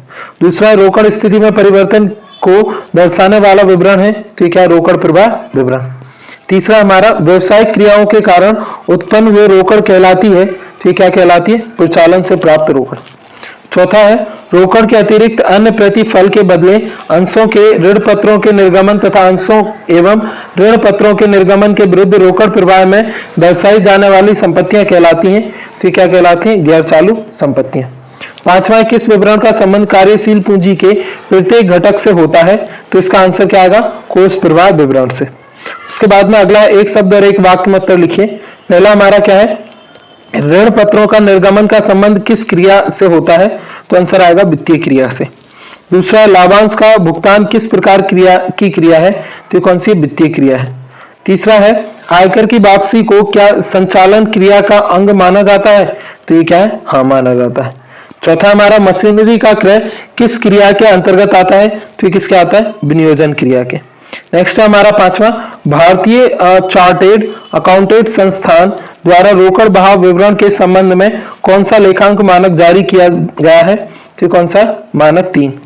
नेक्स्ट है छठवां रोकड़ अंतर्वाह से क्या आशय है, तो रोकड़ अंतर्वाह से आशय गैर रोकड़ मदों से प्राप्त रोकड़ या नगद है, जैसे संचालन क्रिया से प्राप्त संपत्तियों की बिक्री से प्राप्तियां। नेक्स्ट हमारा सातवां रोकड़ बहिर्भाव से क्या आशय है, तो रोकड़ बहिर्भाव से आशय है गैर रोकड़ मदों में किए गए नगद भुगतानों से है, जैसे माल का नगद भुगतान, भूमि के भवन क्रय, ऋण पत्रों का क्रय। आठवां रोकड़ प्रवाह का उत्पन्न होता है, तो इसका आंसर क्या आएगा, जब गैर रोकड़ों मदों से रोकड़ की प्राप्ति या भुगतान होता है तब रोकड़ प्रवाह उत्पन्न होता है। नेक्स्ट है 9th, तो नवा है रोकड़ प्रवाह विवरण की कोई 2 सीमा लिखिए, तो कौन कौन सी है, तो इसका आंसर हो जाएगा यह तरलता की माप करने के लिए उपयुक्त नहीं है। नेक्स्ट है हमारा 10वां ग्राहकों से प्राप्त रोकड़ कौन सी क्रियाओं का रोकड़ प्रवाह है, तो इसका आंसर आएगा संचालन क्रियाओं का। तो ये हमारे इसके ऑब्जेक्टिव थे सारे, ये मैंने आपको बता दिए। इस वीडियो को आपको बार बार देखना है जिससे कि आपको क्या हो जाए, याद हो जाए। इसकी PDF आपको हमारी वेबसाइट पे मिल जाएगी। और ये हमारा बलास्ट कोचिंग क्लासेस का यूट्यूब चैनल है। अगर अभी तक आपने सब्सक्राइब नहीं किया है तो आपको इसको सब्सक्राइब कर लेना है। इसके ऊपर 11.4 के सब्सक्राइबर हैं और आपको प्लेलिस्ट में जाकर के 12th class question bank solution और 12th क्लास परीक्षा बोर्ड सॉल्यूशन और 12th क्लास आईएमपी क्वेश्चन 2022-23 जरूर देख लेना है, जिससे कि आपको और सब्जेक्टों में और ज्यादा अच्छे मार्क्स आए। मिलते हैं किसी अगले सब्जेक्ट में अगली वीडियो के साथ। तब तक के लिए thank you, bye, take care और पढ़ते रहिए।